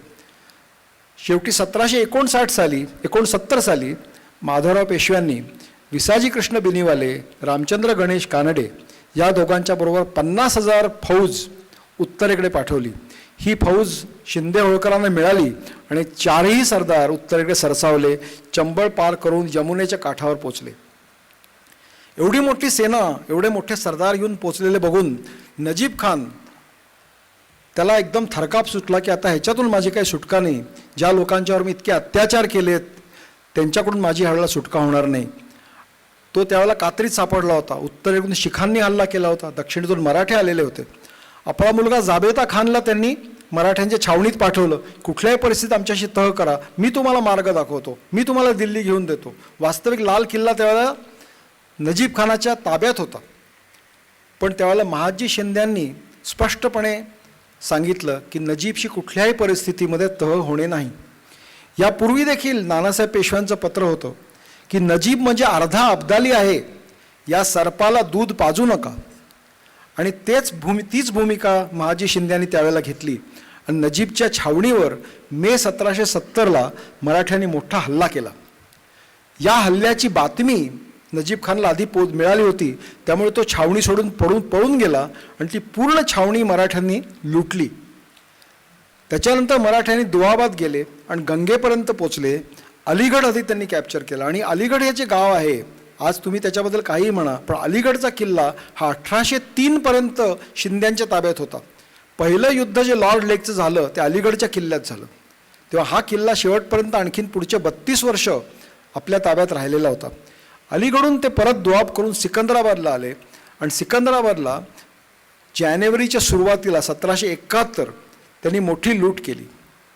आता ह्यावेळेला शहा आलम कुठे होता? 1758-59 सालानंतर शहा आलम जो दिल्लीहून पळाला, हा आलमगीर दुसऱ्याचा मुलगा शहाजादा होता त्याचा. तो पळून जो बिहारमध्ये गेला, त्याच्यानंतर त्याला परत पुढचे जवळजवळ 13 वर्ष परत दिल्लीमध्ये येता आलं नाही. 13 वर्ष दिल्लीमध्ये बादशाह नव्हता. वली अहद म्हणजे त्या बादशाहचा मुलगा जवां बख्त हा नुसता सिंहासनावर बसायचा, पण राज्य सगळं नजीब खानाच्या ताब्यात होतं. नजीब खान याच वेळेला ऑक्टोबर 1770मध्ये हापूर या गावात नजीबाबादकडे परत जात असताना वाटेत मृत्यू पावला आणि त्याचा मुलगा जाबेता खान याने लाल किल्ला आपल्या ताब्यात घेतला. त्याच्यानंतर मराठ्यांनी की मला काहीही करून दिल्लीला पोचतं करा, कारण मी किती दिवस प्रयागमध्ये राहणार, अलाहाबादला किती दिवस राहणार. तिकडे तो काय परिस्थिती राहत होता इंग्रजांचा आश्रित होऊन. कारण बक्सरच्या लढाईमध्ये शुजाउद्दौला, मीर कासिम आणि या बादशाहचा इंग्रजांनी पराभव केल्यानंतर त्याला कुठेही तोंड दाखवण्यासाठी जागा राहिली नाही. तो अलाहाबादच्या किल्ल्यामध्ये इंग्रजांच्या आश्रित राहायला होता. इंग्रजांना म्हणत मला कृपा करून दिल्लीला माझ्या घरी पोचवा, पण इंग्रजांनी काही तसं केलं नाही. मराठ्यांना त्यांनी सांगितलं की मला तिकडे पोचवा आणि त्यासाठी मराठ्यांनी त्याच्याशी तह केला आणि त्याला सांगितलं तुला दिल्लीला परत आणू, त्यासाठी 25 लाख रुपये त्या काळातले तुला मोजावे लागतील. असं करून दिल्लीकडे मराठ्यांची कूच केली आणि आपल्याला एक दिल्ली क्रॉनिकल म्हणजे एक दिल्लीचं रोजचं वर्तमानपत्र इंग्रजीत त्याचं अनुवाद केलं आहे की 9 फेब्रुवारी 1771ला मराठा फौजांनी लाल किल्ल्याच्या चारी बाजूला आपल्या तोफा डागल्या आणि सकाळी तोफांचा भडीमार लाल किल्ल्यावर करायला सुरुवात झाला. लाल किल्ल्याच्या पाठीमागच्या बाजूला एक असद बुरुज म्हणून एक बुरुज आहे. जेव्हा पानिपतच्या वेळेला सदाशिवराव भाऊ गेले होते तेव्हा पण त्याच बुरुजावर हल्ला झाला होता. आत्ताही त्याच बुरुजावर झाला आणि तो बुरुज पूर्ण कोसळला. दुपारी 12पर्यंत भडीमार केल्यानंतर किल्ल्याच्या आतून जबेता खानचे दूत बाहेर यायला लागले की आपण आता बोलणी करूया आणि संध्याकाळपर्यंत किल्ल्याचा छोटा दरवाजा उघडून दुसऱ्या दिवशी शिंद्यांचे जे वकील होते बाळाराव गोविंद असं त्यांचं नाव आहे, त्या बाळाराव गोविंदांनी लाल किल्ल्यामध्ये प्रवेश केला आणि लाल किल्ला आपल्या ताब्यात घेतला. त्या दिवसाला आज गेल्या आठवड्यात 250 वर्ष पूर्ण झाली. लाल किल्ला घेतल्यानंतर माधवराव पेशव्यांनी एक ज्याला आपण कॉंग्रॅच्युलेशन्सचे पत्र पाठवतो असं एक पत्र पाठवलं. त्या पत्रामध्ये सरदारांचं कौतुक तर त्यांनी केलंच. माधवराव त्यावेळेला अतिशय आजारी होते. त्यानंतर काही महिन्यानंतरच त्यांचा मृत्यू झाला नोव्हेंबर 1772मध्ये. बादशाला 1772मध्ये आणून बसवलं, 25 लाख रुपये त्याच्याकडून घेतले आणि एप्रिल 1772मध्ये माधवराव पेशव्यांचं एक पत्र आहे दोन्ही सरदारांना की इंग्रजास जी गोष्ट न झाली ती तुम्ही सिद्ध करून असाधारण लौकिक मिळवला. बादशाहचे मतलब पूर्ण झाले. आता ह्या पत्रामध्ये कौतुक आहे पण थोडासा चिमटासुद्धा काढला आहे. बादशाहचे मतलब सिद्ध झाले, बादशाहला जे पाहिजे ते मिळालं, पण तुमचे स्वहिताचा प्रकार कसा, पैका आणि मुलूक तो साधलाच पाहिजे. प्रयाग काशीचे मतलब तुम्ही साध्य करून घेतलेच असेल. म्हणजे प्रयाग आणि काशी आपल्या ताब्यात घ्यायचं हे बाजीराव साहेबांच्या काळापासून जे स्वप्न होतं ते अजूनही चालू होतं आणि तुम्ही साध्य करून घेतलंच असेल. इंग्रज पाण्यातले प्यादे त्यांचा प्रवेश दिल्लीत होऊ देऊ नये, प्रवेश झाल्या उखळणार नाही, तिथून हलणार नाहीत एकदा प्रवेश केला तर. अशा पद्धतीने इंग्रजांचा स्वभाव माधवराव पेशवेने ओळखला होता आणि मराठ्यांनी दिल्ली आपल्या ताब्यातून सोडली नाही. 1771 पासून 1803 पर्यंत दिल्लीमध्ये प्रामुख्याने महादजी शिंद्यांची सत्ता होती. 1885 नंतर त्यांना वकिली मुतल्लक म्हणून जो पेशव्यांना किताब दिला त्याचे ते नायब होते. त्यासाठी पुण्याला एक मोठा फरमानबाडीचा 1792 दरबार झाला होता आणि शेवटी महादजी पुण्याला आले आणि इथे त्यांचं 1794 निधन झालं.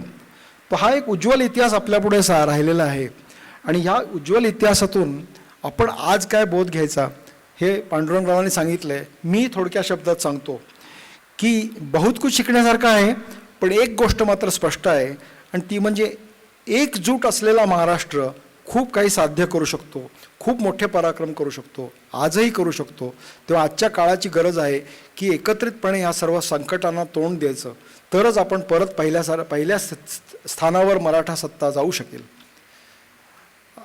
एवढं बोलून मी माझं भाष्य संपवतो आणि या संयोजकांना आभार मानतो.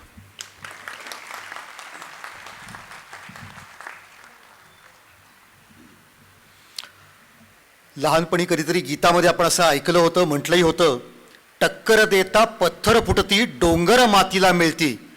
पण मराठ्यांनी टक्कर देऊन पत्थरच नाही तर पत्थरगड सुद्धा पाडला होता, हे आपल्याला अतुलजींच्या आत्ता बोलण्यातून जाणवलं. आणि अतुलजींनी जी खंत व्यक्त केली की काशी अजून मुक्त व्हायची राहिली आहे, आता अयोध्येचा नंबर काशीचा सुद्धा नंबर लागावा अशी आपल्या सर्वांची इच्छा आहे आणि यशोधरा राजे यांनी हे लक्षात ठेवावं. या सगळ्या मराठ्यांच्या पराक्रमाचं वर्णन करताना त्याच्यामध्ये शिंदे घराण्याचं योगदान फार मोठं आहे आणि त्याचं कवींनी फार सुंदर वर्णन केलेलं आहे. कवी असं म्हणतात, अभिमन्यूचा अवतारच तो होता माझा जनकोजी, दत्ताजीचा शेवटचा तो शब्द अजून हृदया माझी, बच जाये तो और लढे, पाऊल राहील सदा पुढे, तुम्हास तुमचे रुसवे फुगवे ह्या सगळा नाजूक नखरा, माझ्यासाठी राहील गाठी, मरहट्ट्याचा हट्ट खरा, मरहट्ट्याचा हट्ट खरा. तो मराठ्यांचा हट्ट ज्या शिंदे घराण्याच्या नसा नसातून अजूनही वाहतो आहेत, अशा त्या घराण्याच्या वारसदार या ठिकाणी उपस्थित आहेत. माननीय यशोधरा राजे शिंदे यांना मी अशी विनंती करतो की आपण यानंतर आपलं मनोगत या ठिकाणी व्यक्त करावं.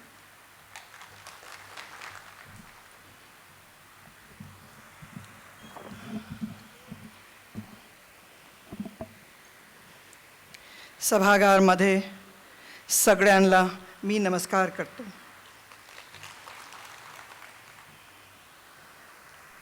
अध्यक्ष एअर मार्शल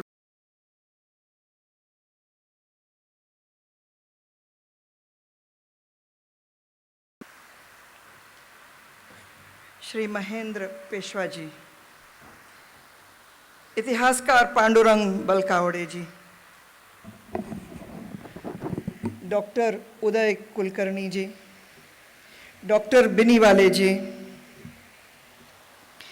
श्री भूषण होलकर जी आणि पुणे शहराचे बंधू आणि यात मी अनेक वर्षांनी येत आहे.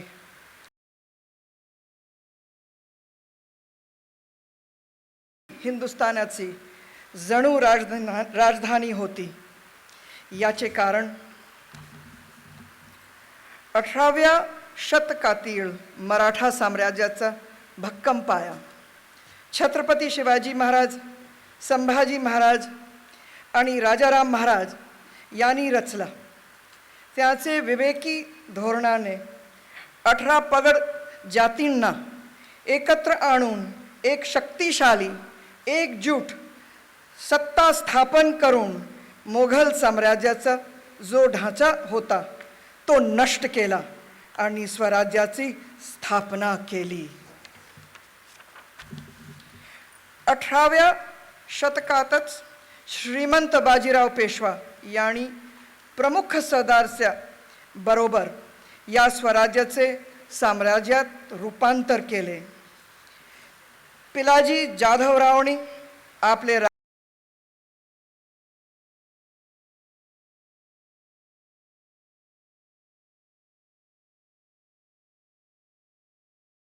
त्या काळात मराठा साम्राज्य सिंधू नदी पार पोचले.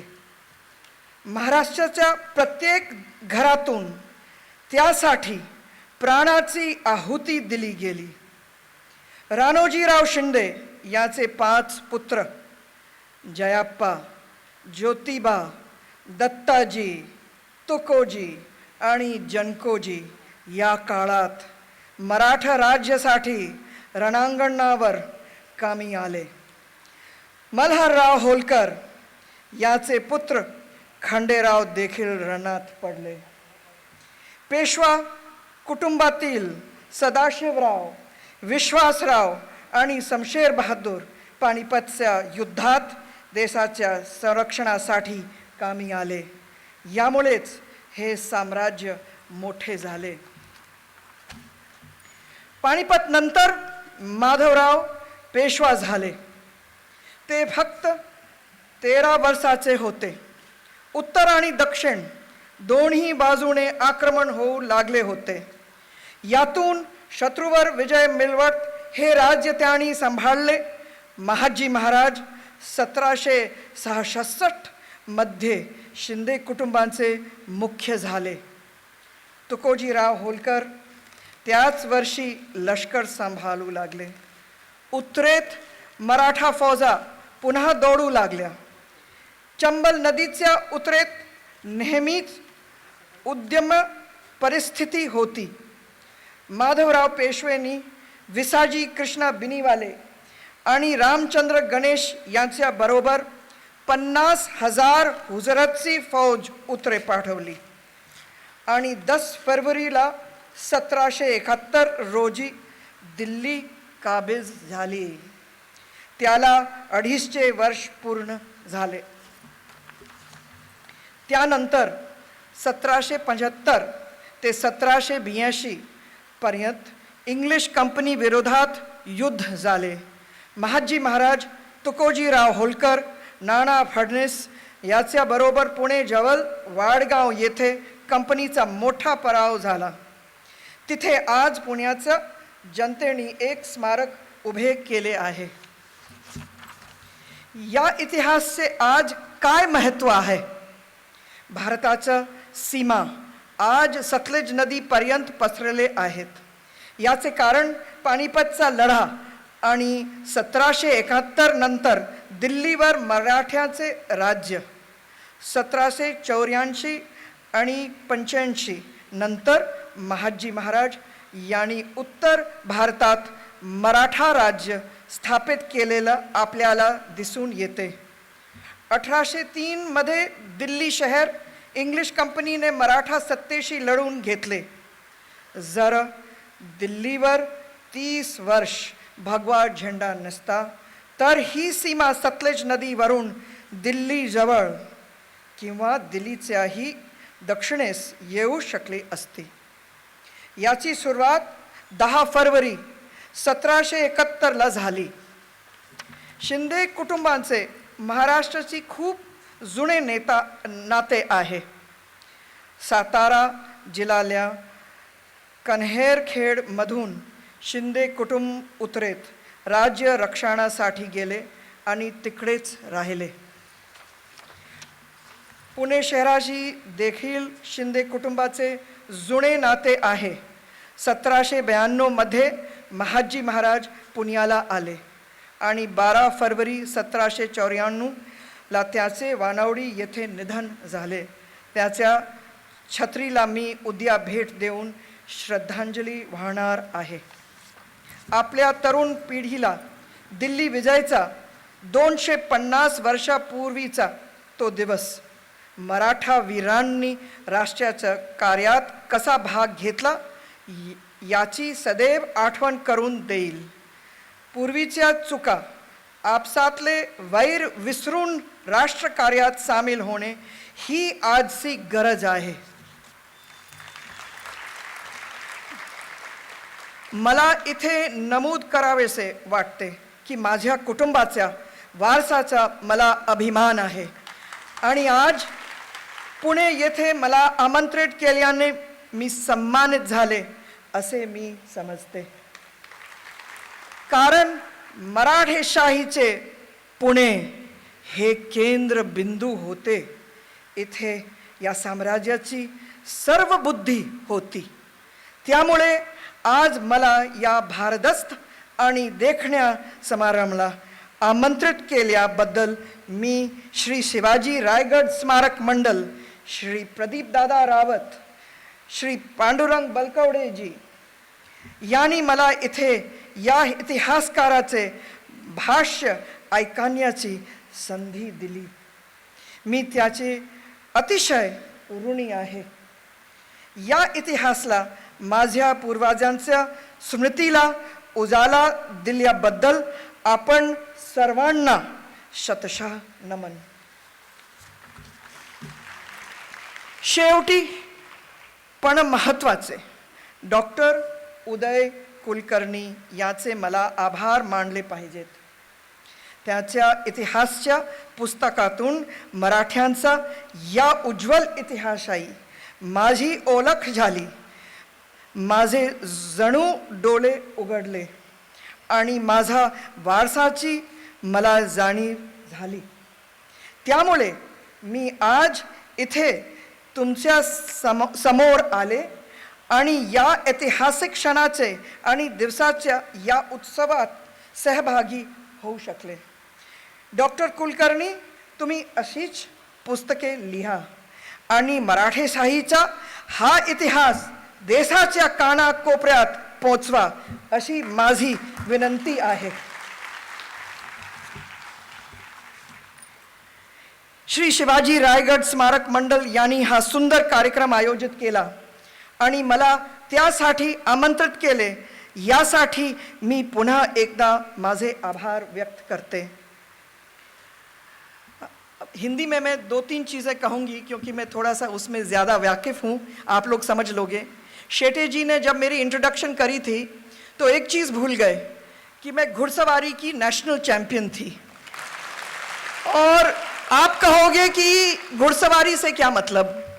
घुड़सवारी का मतलब है कि रोम रोम में, मेरे खून में अभी भी मैं मराठा हूँ और अभी भी वो सेना मुझे दिखती है महाजी शिंदे की, होलकर की, पेशवा ने जो हम लोगों को भेजा हमला करने के लिए दिल्ली पे, वो ही खून अभी भी मेरे बदन में है. इसीलिए जब मैं घुड़सवारी में नेशनल चैंपियन बनी तब मैं वही बात करती थी कि मैं मराठा हूँ और मराठा रहूँगी. और इसीलिए आज आप सबके बीच मुझे बहुत ही गर्व है कि आप लोगों ने मुझे यहाँ बुलाया. किस सोच से बुलाया? उस सम्मानजनक सोच के साथ मैं आपके सामने नतमस्तक हूँ और बहुत बहुत धन्यवाद करती हूँ बलकावड़े जी को. आपने इतने हमारा जो खून है उसको फिर से आपने ऐसा ऑक्सीजन दे दिया कि हम घोड़े पे सवार फिर से जाएंगे वापस. और जब मैं हमेशा मैदान में आती हूँ मेरे चुनाव के लिए बलकावड़े जी, तो मैं हमेशा कहती हूँ अंदर मेरे सामने जो व्यक्ति है जो मेरे अगेंस्ट खड़ा है उसको पता नहीं है मैं क्या कह रही हूँ अंदर, पर मैं कहती हूँ आओ मैदान में, मैं मराठा हूँ, आओ मैदान में. तर आता माझ्या बरोबर बोला छत्रपती शिवाजी महाराजांची. अरे असं नाही भाई, सगळ्यांना आवाज ऐकू शकते. छत्रपती शिवाजी महाराजांची, श्रीमंत बाजीराव पेशवाची. बहुत बहुत धन्यवाद. हर हर महादेव.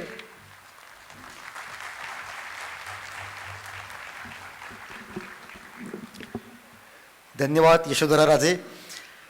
आपण या ठिकाणी आलात, आपलं या ठिकाणी मनोगत व्यक्त केलं. आम्हा सगळ्यांना आपला अभिमान वाटतो की आपली एक महाराष्ट्र कन्या आज मध्य प्रदेशमध्ये अशा प्रकारे काम करते आहे. आम्ही आपल्याला खूप खूप शुभेच्छा देतो. आणि अजून एक आपल्याला सांगायला पाहिजे प्रेक्षकांना की त्यांनी आग्रहाने सांगितलं होतं की आज मी पुण्यात भाषण करणार आहे, तर मी मराठीमध्ये भाषण करणार हे त्यांनी आग्रहाने करून दाखवलेलं आहे. त्याबद्दल सुद्धा हार्दिक धन्यवाद. यानंतर आजच्या कार्यक्रमाचा अध्यक्षीय समारोप करावा अशी मी एअर मार्शल भूषण गोखले यांना विनंती करतो.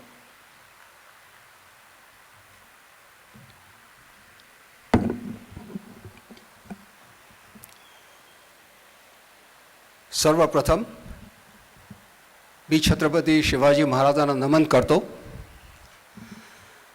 मगाशी मोहनराव शेटे यांनी आज 14 फेब्रुवारी याच्या एक आपल्या CRPFचे 40 जवान वीरगतीला पोचले त्यांच्याबद्दल उल्लेख केला आणि 26 फेब्रुवारीला भारतीय वायुसेनेने त्याचा प्रतिशोध घेतला. त्याचप्रमाणे 14 जानेवारी 1761 मध्ये आपण जेव्हा हुए लेकिन परत जीत हुए म्हणून त्या 250 वर्षाचा जो प्रतिशोध आपण घेतलेला आहे यासाठी आपण आज सगळे जमलेलो आहोत. श्रद्धांजली म्हणून मी आपल्या सर्वांना विनंती करतो की 1 मिनिट माझ्याबरोबर उभे राहा.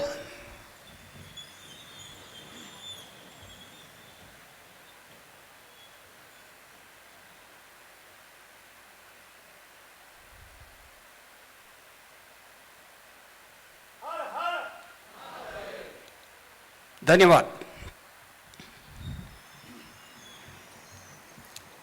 प्रतिशोध, बदलाव, ठीक आहे आम्ही तो घेतला, पण तो आमचा तो खरा न्याय होता. कारण हे जे सगळे 1 लाख मराठा ज्यांनी वीरगती तिथे पोचली त्यांना फक्त 10 वर्षामध्ये सडेतोड उत्तर दिलं. आणि त्यासाठी म्हणून आज आपल्याला खास प्रमुख पाहुणे म्हणून माननीय यशोधराजे शिंदे आलेले आहेत. मी त्यांना एकदा नमन करतो. खासदार प्रदीपजी रावत, महेंद्रजी पेशवा, माननीय श्री भूषण होळकर, माननीय पांडुरंगजी बलकवडे, डॉक्टर उदयजी कुलकर्णी, डॉक्टर बिनीवालेजी, समोर बसलेले मोहिते,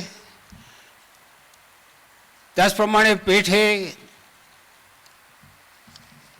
रावत, गरुड असे कित्येक सरदार घराणी, पिलाजीराव जाधवांचे इथे वंशज आहेत, असे कित्येक वंशज इथे आहेत आणि त्याचप्रमाणे मिसेस रावत पण इथे आहेत. मी सर्वांना पुन्हा एकदा नमस्कार करतो.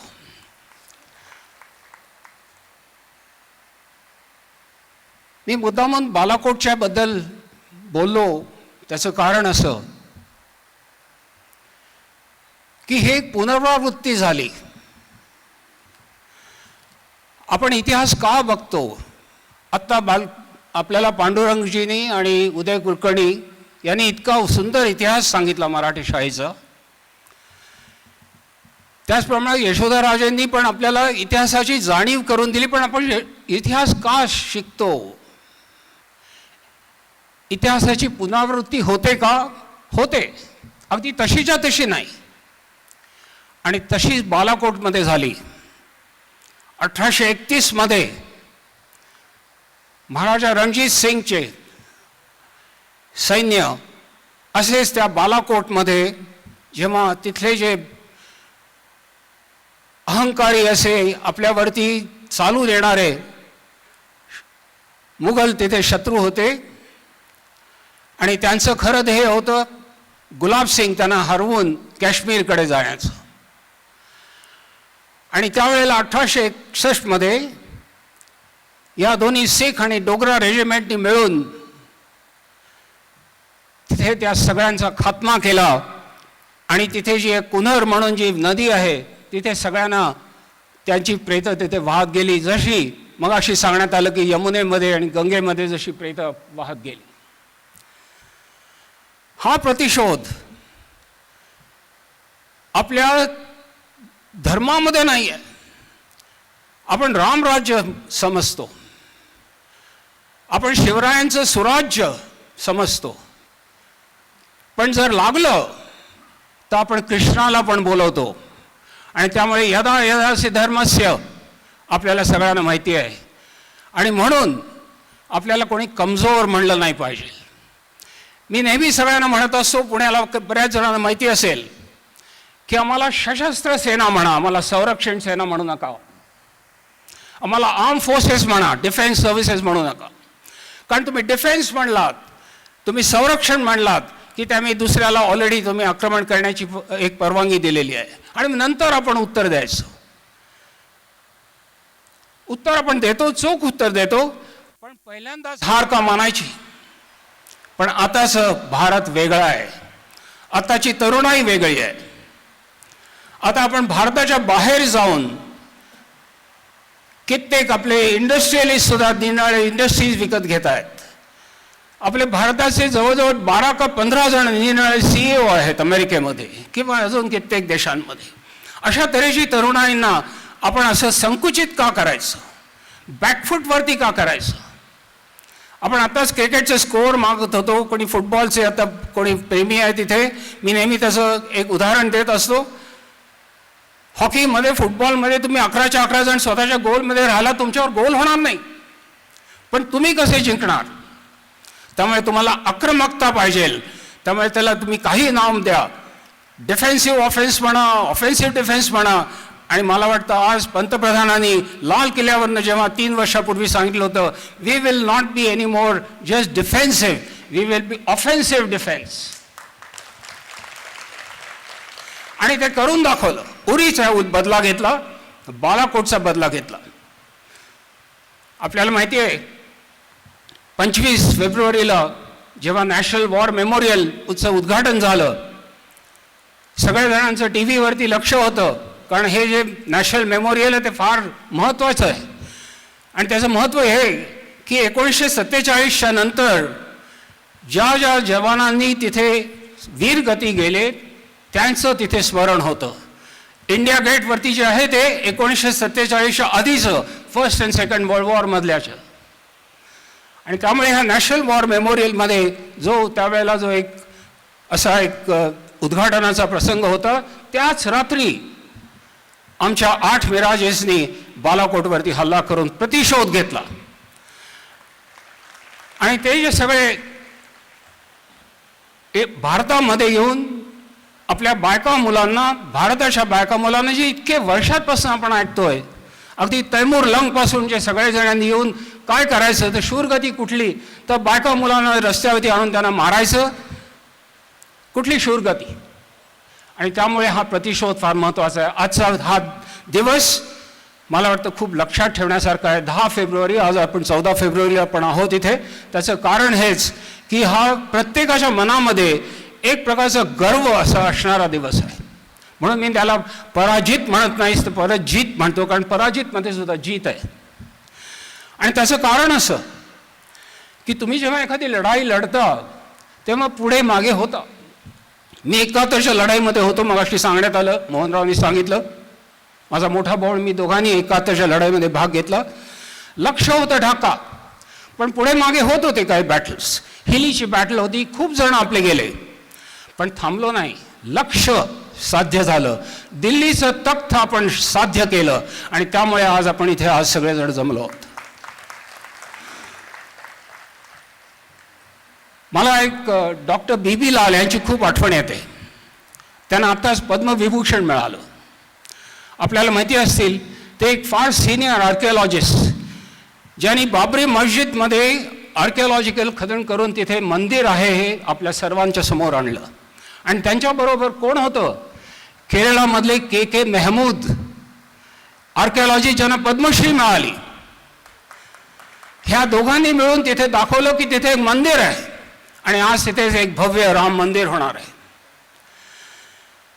आणि ते B.B. लाल, त्यांचा मुलगा माझ्याबरोबर एअरफोर्समध्ये असल्यामुळे आम्ही खूप जवळचे आहोत. मी त्यांच्या घरी राहायचो. आणि मला अजूनही आठवत आहे ते मला कौटिल्य नीतीमधलं गोष्टी सांगायचे. मला कळत नव्हतं फारसं, कारण आमच्या शाळेत कधी शिकवलंच नाही. आम्हाला कौटिल्य नीती माहितीच नाही. आम्ही NDAमध्ये जेव्हा शिकलो तेव्हा आम्ही शिकलो सगळे पाश्चात्य सगळ्या यांच्याबद्दलचेच फिलॉसॉफी, इन्क्लुडिंग सुनझू चायनीजच्या बद्दल शिकलो, पण आम्ही कौटिल्य कधी शिकलो नाही. पण त्यांनी मला सांगितलं कौटिल्याची मंडल थेअरी.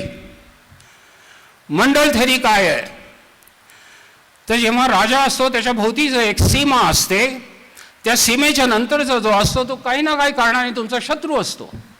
मग त्याच्यामध्ये कित्येक कारणं असतात. त्यांनी जमीन घेतलेली असते, कुठे धर्मावरती असते, कोणी काय तिथून आतमध्ये लोक येत असतात, जसे काय काय आपल्या नेबर देशात येत आहेत, कुठे पाण्याचा कुठे प्रॉब्लेम असतो. अशा तऱ्हेने काही ना काहीतरी आपल्याकडे शेजाऱ्यांच्या बरोबर नेहमीच काहीतरी वाद असतो. पण त्याच्यानंतरचा जो शेजारी असतो तो आपला मित्र असतो. जर पाकिस्तान बरोबर आपलं चालत नसलं तर अफगाणिस्तान बरोबर आपलं चालतं, पण पाकिस्तानचं अफगाणिस्तान बरोबर चालत नाही. आणि ह्याची आठवण मी एवढ्यासाठीच करून देतो की जेव्हा सीमा म्हणतात त्याच्या पुढे असतात परसीमा. मी नेहमी बॉर्डर्स आणि फ्रॉन्टियर्स याबद्दल बोलत असतो. बॉर्डर्स तर असतातच नकाशामध्ये, पण त्याच्या भोवती असतात फ्रॉन्टियर्स, आणि त्या फ्रॉन्टियर्सवरती आपण नजर ठेवलेली असली पाहिजे. त्याच्यावरती आपला इन्फ्लुअन्स पाहिजे जो आपला होता.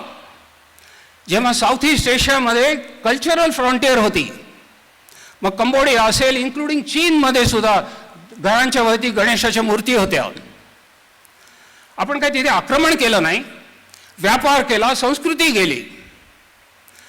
त्याचप्रमाणे मराठ्यांनी जेव्हा अटकपर्यंत गेले त्यावेळेला सुद्धा ती एक फ्रॉन्टियर होती, कारण आपलं लक्ष होतं दिल्ली.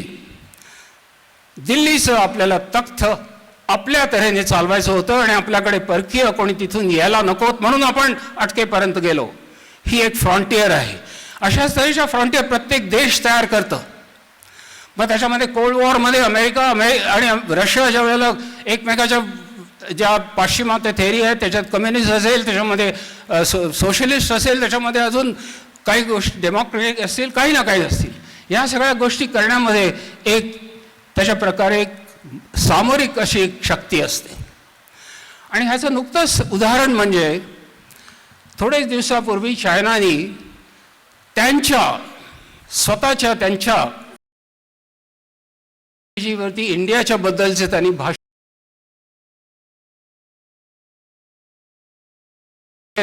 त्यांनी त्याच्यावरती YouTube पण काढलेली आहे. त्यांनी लिहिलेलं आहे की कसा भारत बदलत गेला, कसा भारत 60मध्ये होता, 60 ते 70मध्ये होता, त्याच्या पुढे कसा बदलत गेला.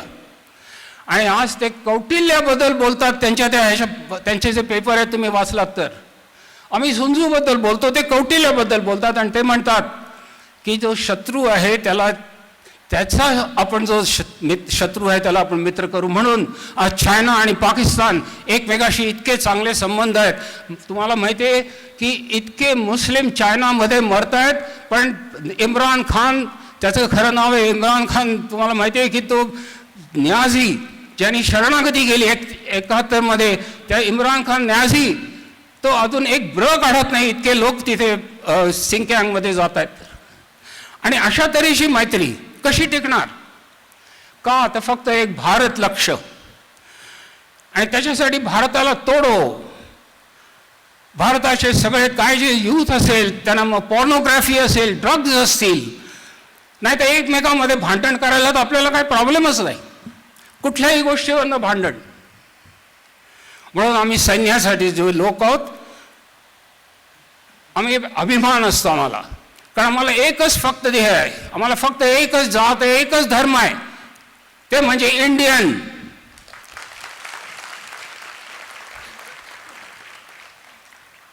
आणि म्हणून मी सर्वात शेवटी आपल्याला एक स्वतः घडलेलं उदाहरण सांगतो. कुठलीही आपत्ती आली, मग ती उत्तराखंडमधली असेल, नाहीतर सांगलीमधला पूर असेल, नाहीतर अजूनही कुठलीही हिमदृष्टी काही असेल, आणि लढाई असली तर नक्कीच संबंध देश एकत्र असतो. मला स्वतःला माहिती आहे, 71च्या युद्धात मला माहिती आहे आणि नंतरच्या कारगिलच्या आणि अशा अनेक युद्धांमध्ये मला माहिती आहे काय काय झालेलं आहे आणि कसा संबंध देश एकजूट होतो. कारगिलच्या युद्धामध्ये मला असंच आणि ब्रिगेडियर गुरुंग म्हणून ज्यांचा स्वतःचा मुलगा कारगिलच्या युद्धामध्ये वीरगतीला गेला, आम्हाला दोघांना अशा एका रेल्वेच्या कार्यक्रमाला बोलवलं होतं. कारण आमच्या ज्या वीर पत्नी असतात, वीर माता असतात, त्यांच्यासाठी एक फंड असतो. त्याच्यासाठी पैसे जमा होतात की ज्याच्यामुळे आम्ही त्यांना मदत करू शकू आणि त्यांची जी मुलं असतात त्यांना आम्ही स्कॉलरशिप देऊन त्यांचं शिक्षण करू शकू. आज मी पुण्यातल्या एका संस्थेचा तसाच एक अध्यक्ष आहे, वीर नारी संघटना. आम्ही त्या शाळेत डायरेक्टली स्कॉलरशिप देतो. आणि अशा एका कार्यक्रमात आम्हाला बोलवलेलं असताना रेल्वेचे जनरल मॅनेजर त्यांनी आम्हाला कार्यक्रम संपल्यानंतर दोघांना 50,000 रुपयाचा चेक दिला. आम्ही धन्यवाद दिला आणि खाली उतरत असताना ते रेल्वेचे जनरल मॅनेजर मला म्हणले की तुम्ही त्या माणसाला भेटाल का. म्हटलं जरूर भेटतो. असा एक फाटक्या तोडक्या कपड्यामध्ये माणूस होता. मी गेलो त्याच्याजवळ. मी म्हटलं आप कौन है. काही सांगितलं नाही. मैंने कहा आप क्या मतलब क्या देना चाहते, कुछ बताना चाहते मेरे को. त्याने असं एक थरथरत्या हातामध्ये मला एक एन्व्हलप दिलं. म्हटलं क्या है इसमें. मला कित्येकदा सांगताना मी इमोशनल होतो. मी ते उघडून बघितलं, त्याच्यामध्ये 3,000 रुपये होते. आणि मी म्हटलं आप कौन है जरा बता तो दीजिए.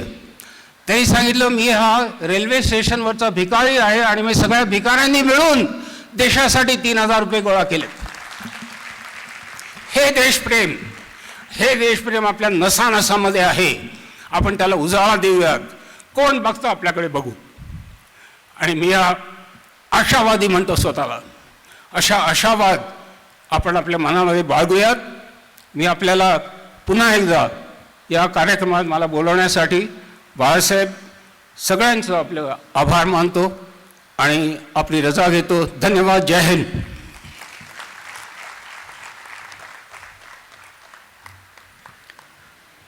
धन्यवाद गोखले सर. यानंतर आभार प्रदर्शन होण्यापूर्वी 2 छोटे सत्कार. ज्यांनी या कार्यक्रमाच्या प्रारंभी देशभक्तीपर गीताचं गायन केलं आणि एक सुंदर अशी वातावरण निर्मिती केली, ते संस्कार भारतीचे आनंदजी तेलंग. मी माननीय अध्यक्षांशी विनंती करतो की त्यांनी पुष्पगुच्छ भेट देऊन आनंद तेलंग यांचा सत्कार करावा.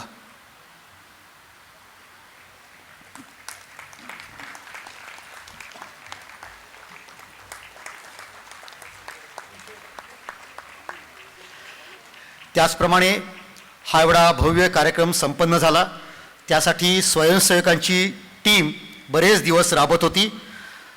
त्यासाठी या सर्वांचे प्रमुख, आजच्या कार्यक्रमाचे प्रमुख व्यवस्थापक राहुल पाखरे, शिवरुद्र प्रतिष्ठानचे कार्यकर्ते, त्यांनी व्यासपीठावरती यावं. मी माननीय अध्यक्षांनाशी विनंती करतो की कार्यक्रमातील सर्व स्वयंसेवकांचा प्रातिनिधिक सत्कार म्हणून राहुल पाखरे यांना या ठिकाणी स्मृतिचिन्ह देऊन त्यांचा सत्कार करावा.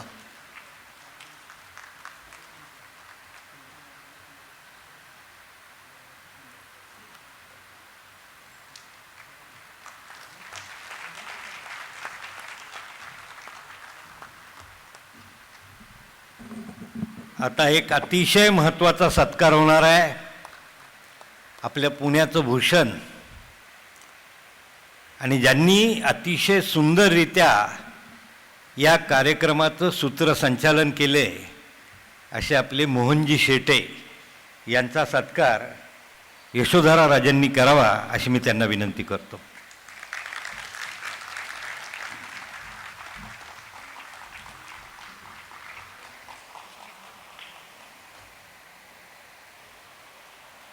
हे उत्तम इतिहासकार आहेत आणि एवढे पुण्यामध्ये इतिहासप्रेमी मंडळाच्या माध्यमातून आपल्या गौरवशाली इतिहासाला उजाळा देण्याचं कार्य, आपली तरुण पिढी घडवण्याचं कार्य आमचे मोहनराव करत असतात.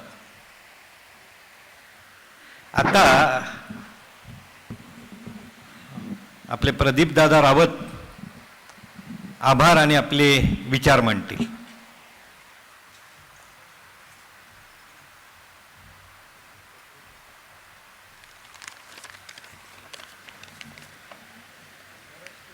मुंबईमध्ये शिवाजी महाराजांचा जेव्हा पहिला पुतळा बसला त्यावेळेला यशवंतराव चव्हाण मुख्यमंत्री होते.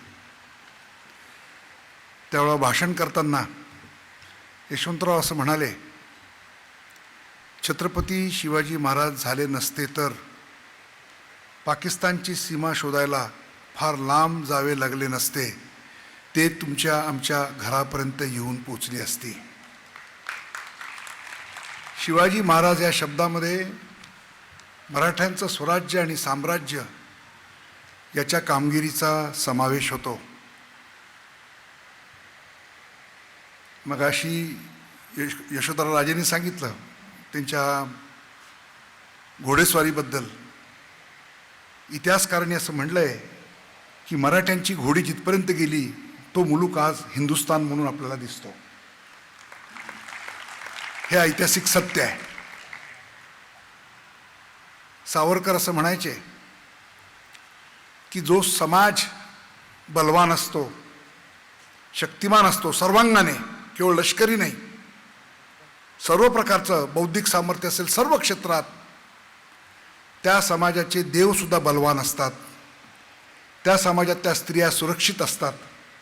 त्या समाजाचं जीवित वित्त त्याला कोणी हानी पोचू शकत नाही. आणि हेच ही जी शिवशाही होऊन गेली, कारण मराठी कागदपत्रामध्ये शिवाजी महाराजांपासून ते शेवटच्या बाजीरावापर्यंत जेवढी मराठी कागदपत्रं आहेत त्या सगळ्या याच्यामध्ये या मराठी राज्याचं वर्णन शिवशाही असं आहे. तर या शिवशाहीमुळे काय घडलं तर मधल्या जवळजवळ 800 वर्ष या देशामध्ये इस्लाम नावाच्या एका असहिष्णू विचारसरणीच्या नावाने जे राज्यकर्ते झाले, त्यांनी या समाजावरती, हिंदूंवरती जिजिया लादला. या समाजाची मंदिरं फोडली. ह्या समाजातल्या स्त्रियांची प्रचंड मानहानी केली. वाचवत नाही इतके अत्याचार केले. गुलाम म्हणून तुमच्या आमच्या पूर्वजांना विकलं गेलं, जनानखान्यात लोटलं गेलं स्त्रियांना. प्रचंड प्रमाणात धर्मांतर केली गेली. हे सगळे जुलूम शिवशाहीमुळे थांबले. एकच उदाहरण देतो की मराठी सत्तेचा प्रभाव कसा आहे. मराठ्यांनी मुघल सत्तेचा पाया उखडून टाकल्यानंतर सर्व राजपूत राजघराण्यांनी एकत्र बैठक घेतली आणि निर्णय केला की यापुढे आमच्या मुली आम्ही मोगलांना देणार नाही. हा मराठी सत्तेचा परिणाम आहे. मराठी सत्तेचा परिणाम बघा की उज्जैनचं देऊळ जे इल्तत्मिशनी पाडलं होतं, महाकालेश्वरचं, ते शिंदेनी परत बांधलं. मथुऱ्यातलं देव देखील शिंदेनी बांधलं. पुण्यश्लोक अहिल्याबाईंनी सोमनाथाचं मंदिर बांधलं. आपल्याला वाटतं की सरदार पटेलांनीच पहिल्यांदा बांधलं, नाही. तिथे मंदिर बांधलं जिथं पाडलं होतं त्या ठिकाणी ते अहिल्याबाईंनी बांधलं. काशी विश्वेश्वराचं इथं जे आज आपल्याला देऊळ दिसतंय ते पुण्यश्लोक अहिल्याबाईंमुळे आहे. हा मराठी राज्याचा परिणाम आहे की या देशामध्ये ही जी जुलमी सत्ता होती आणि जुलमी विचारसरणी, असहिष्णू विचारसरणी होती, तिचा नाश करणं हे काम केलं आहे. आणि एकच शेवटचा मुद्दा मला या बाबतीत सांगायचा आहे की हा जो मोगल साम्राज्य आणि मराठी संघर्ष झाला, तो मोगल साम्राज्य उतरणीला लागल्यानंतर नाही, ते पूर्ण भारत असताना, म्हणजे भारतातल्या इस्लामी राजवटीमधला सगळ्यात कर्तबगार, सगळ्यात बुद्धिमान, सगळ्यात लष्कर क्षेत्रातला प्रवीण असा औरंगजेब होता. सगळ्यात शक्तिमान होता. अशा प्रबळ सत्ता असताना मोगल साम्राज्याचा नाश हा मराठ्यांनी केला आहे. आणि मराठी सत्तेचा उगमच मुळामध्ये या सत्तेचं पोट फाडून झालेलं आहे. कारण असं स्वराज्य नव्हतं, ते शून्यातलं स्वराज्य शिवाजी महाराजांनी निर्माण केलं होतं. त्याची पवित्र स्मृती ही आपल्याला आपल्या भविष्यात देखील त्याचे सगळ्या प्रकारचे अनुभव जे आपले आहेत त्याच्यातून आपल्याला शिकण्यासारखं खूप आहे. आणि ते आपल्याला यापुढच्या भावी आयुष्यामध्ये राष्ट्राच्या वाटचालीमध्ये निश्चित प्रेरणा देईल. एकच सांगतो, जे मोदींनी सांगितलं, जेव्हा चीननी कुरापत काढायला सुरुवात केली तेव्हा लडाखमध्ये जाऊन मोदी म्हणाले की आमचा श्रीकृष्ण बासरी पण वाजवतो आणि त्या श्रीकृष्णाच्या हातात सुदर्शन चक्र पण आहे. हे आपण नीट लक्षात ठेवलं पाहिजे.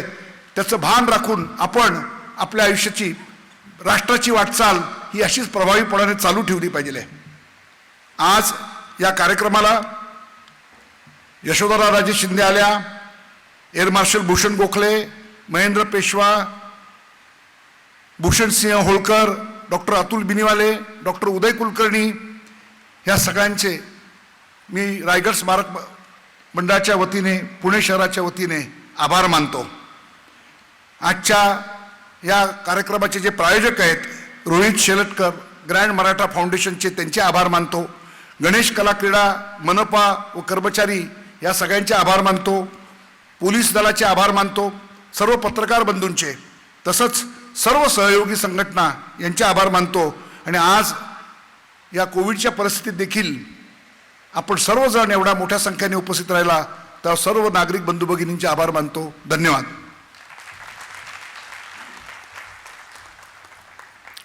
यानंतर वंदे मातरम या गीतानी आजच्या कार्यक्रमाची सांगता होणार आहे. तत्पूर्वी पुढच्या एका कार्यक्रमाचा निरोप देतो आहे. गजानन भास्कर मेहेंदळे, अत्यंत विद्वान असे इतिहास संशोधक, आपण ते सर्वांना त्यांना ओळखतो.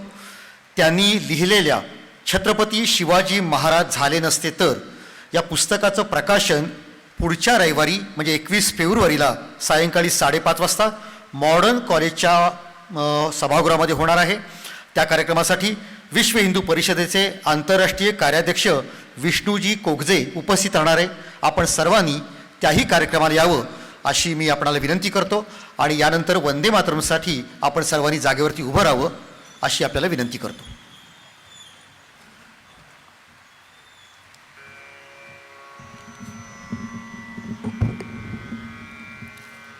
संपूर्ण वंदे मातरम म्हणणार आहे.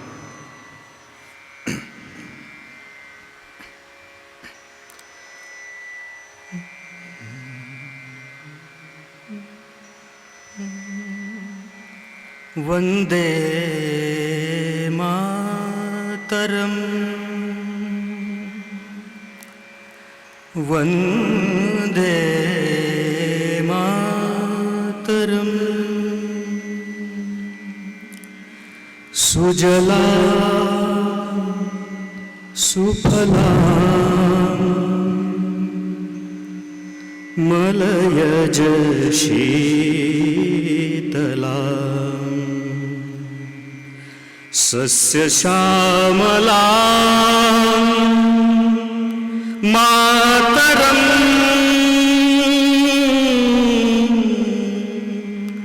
वंदे मातरम.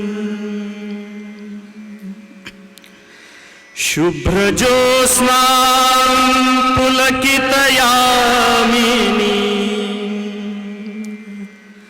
फुल्लकुसुमित द्रुमदलशोभिनी सुहासिनी सुमधुरभाषिणी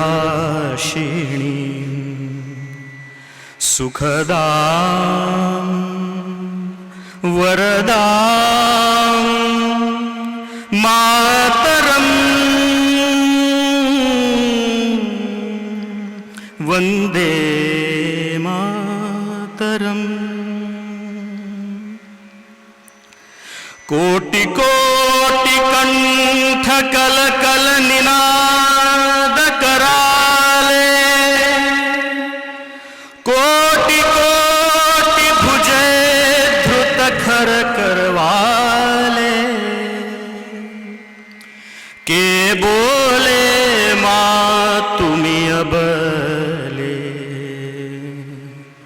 बहुबलधारिणी नमामि तारिणी रिपुदलवारिणी मातरं वन्दे मातरम्।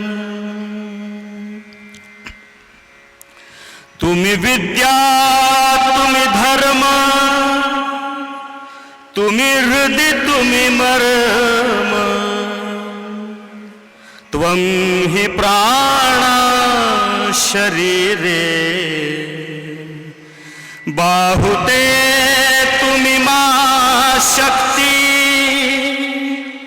हृदये तुम्ही मा भक्ती तो मारई प्रतिमा गडी मंदिरे मंदिरे मातरं वन्दे मातरम्। त्वं हि दुर्गा दश प्रहरणधारिणी कमला कमलदलविहारिणी वाणी विद्याधारिणी नमामि त्वां नमामि कमला अमला अतुला सुजला सुफला मातरं वन्दे मातरम्। श्यामलां सरलां सुस्मितां भूषितां धरणीं भरणीं मातरं वन्दे मातरं वन्दे मातरं वन्दे मातरम्। भारत माता की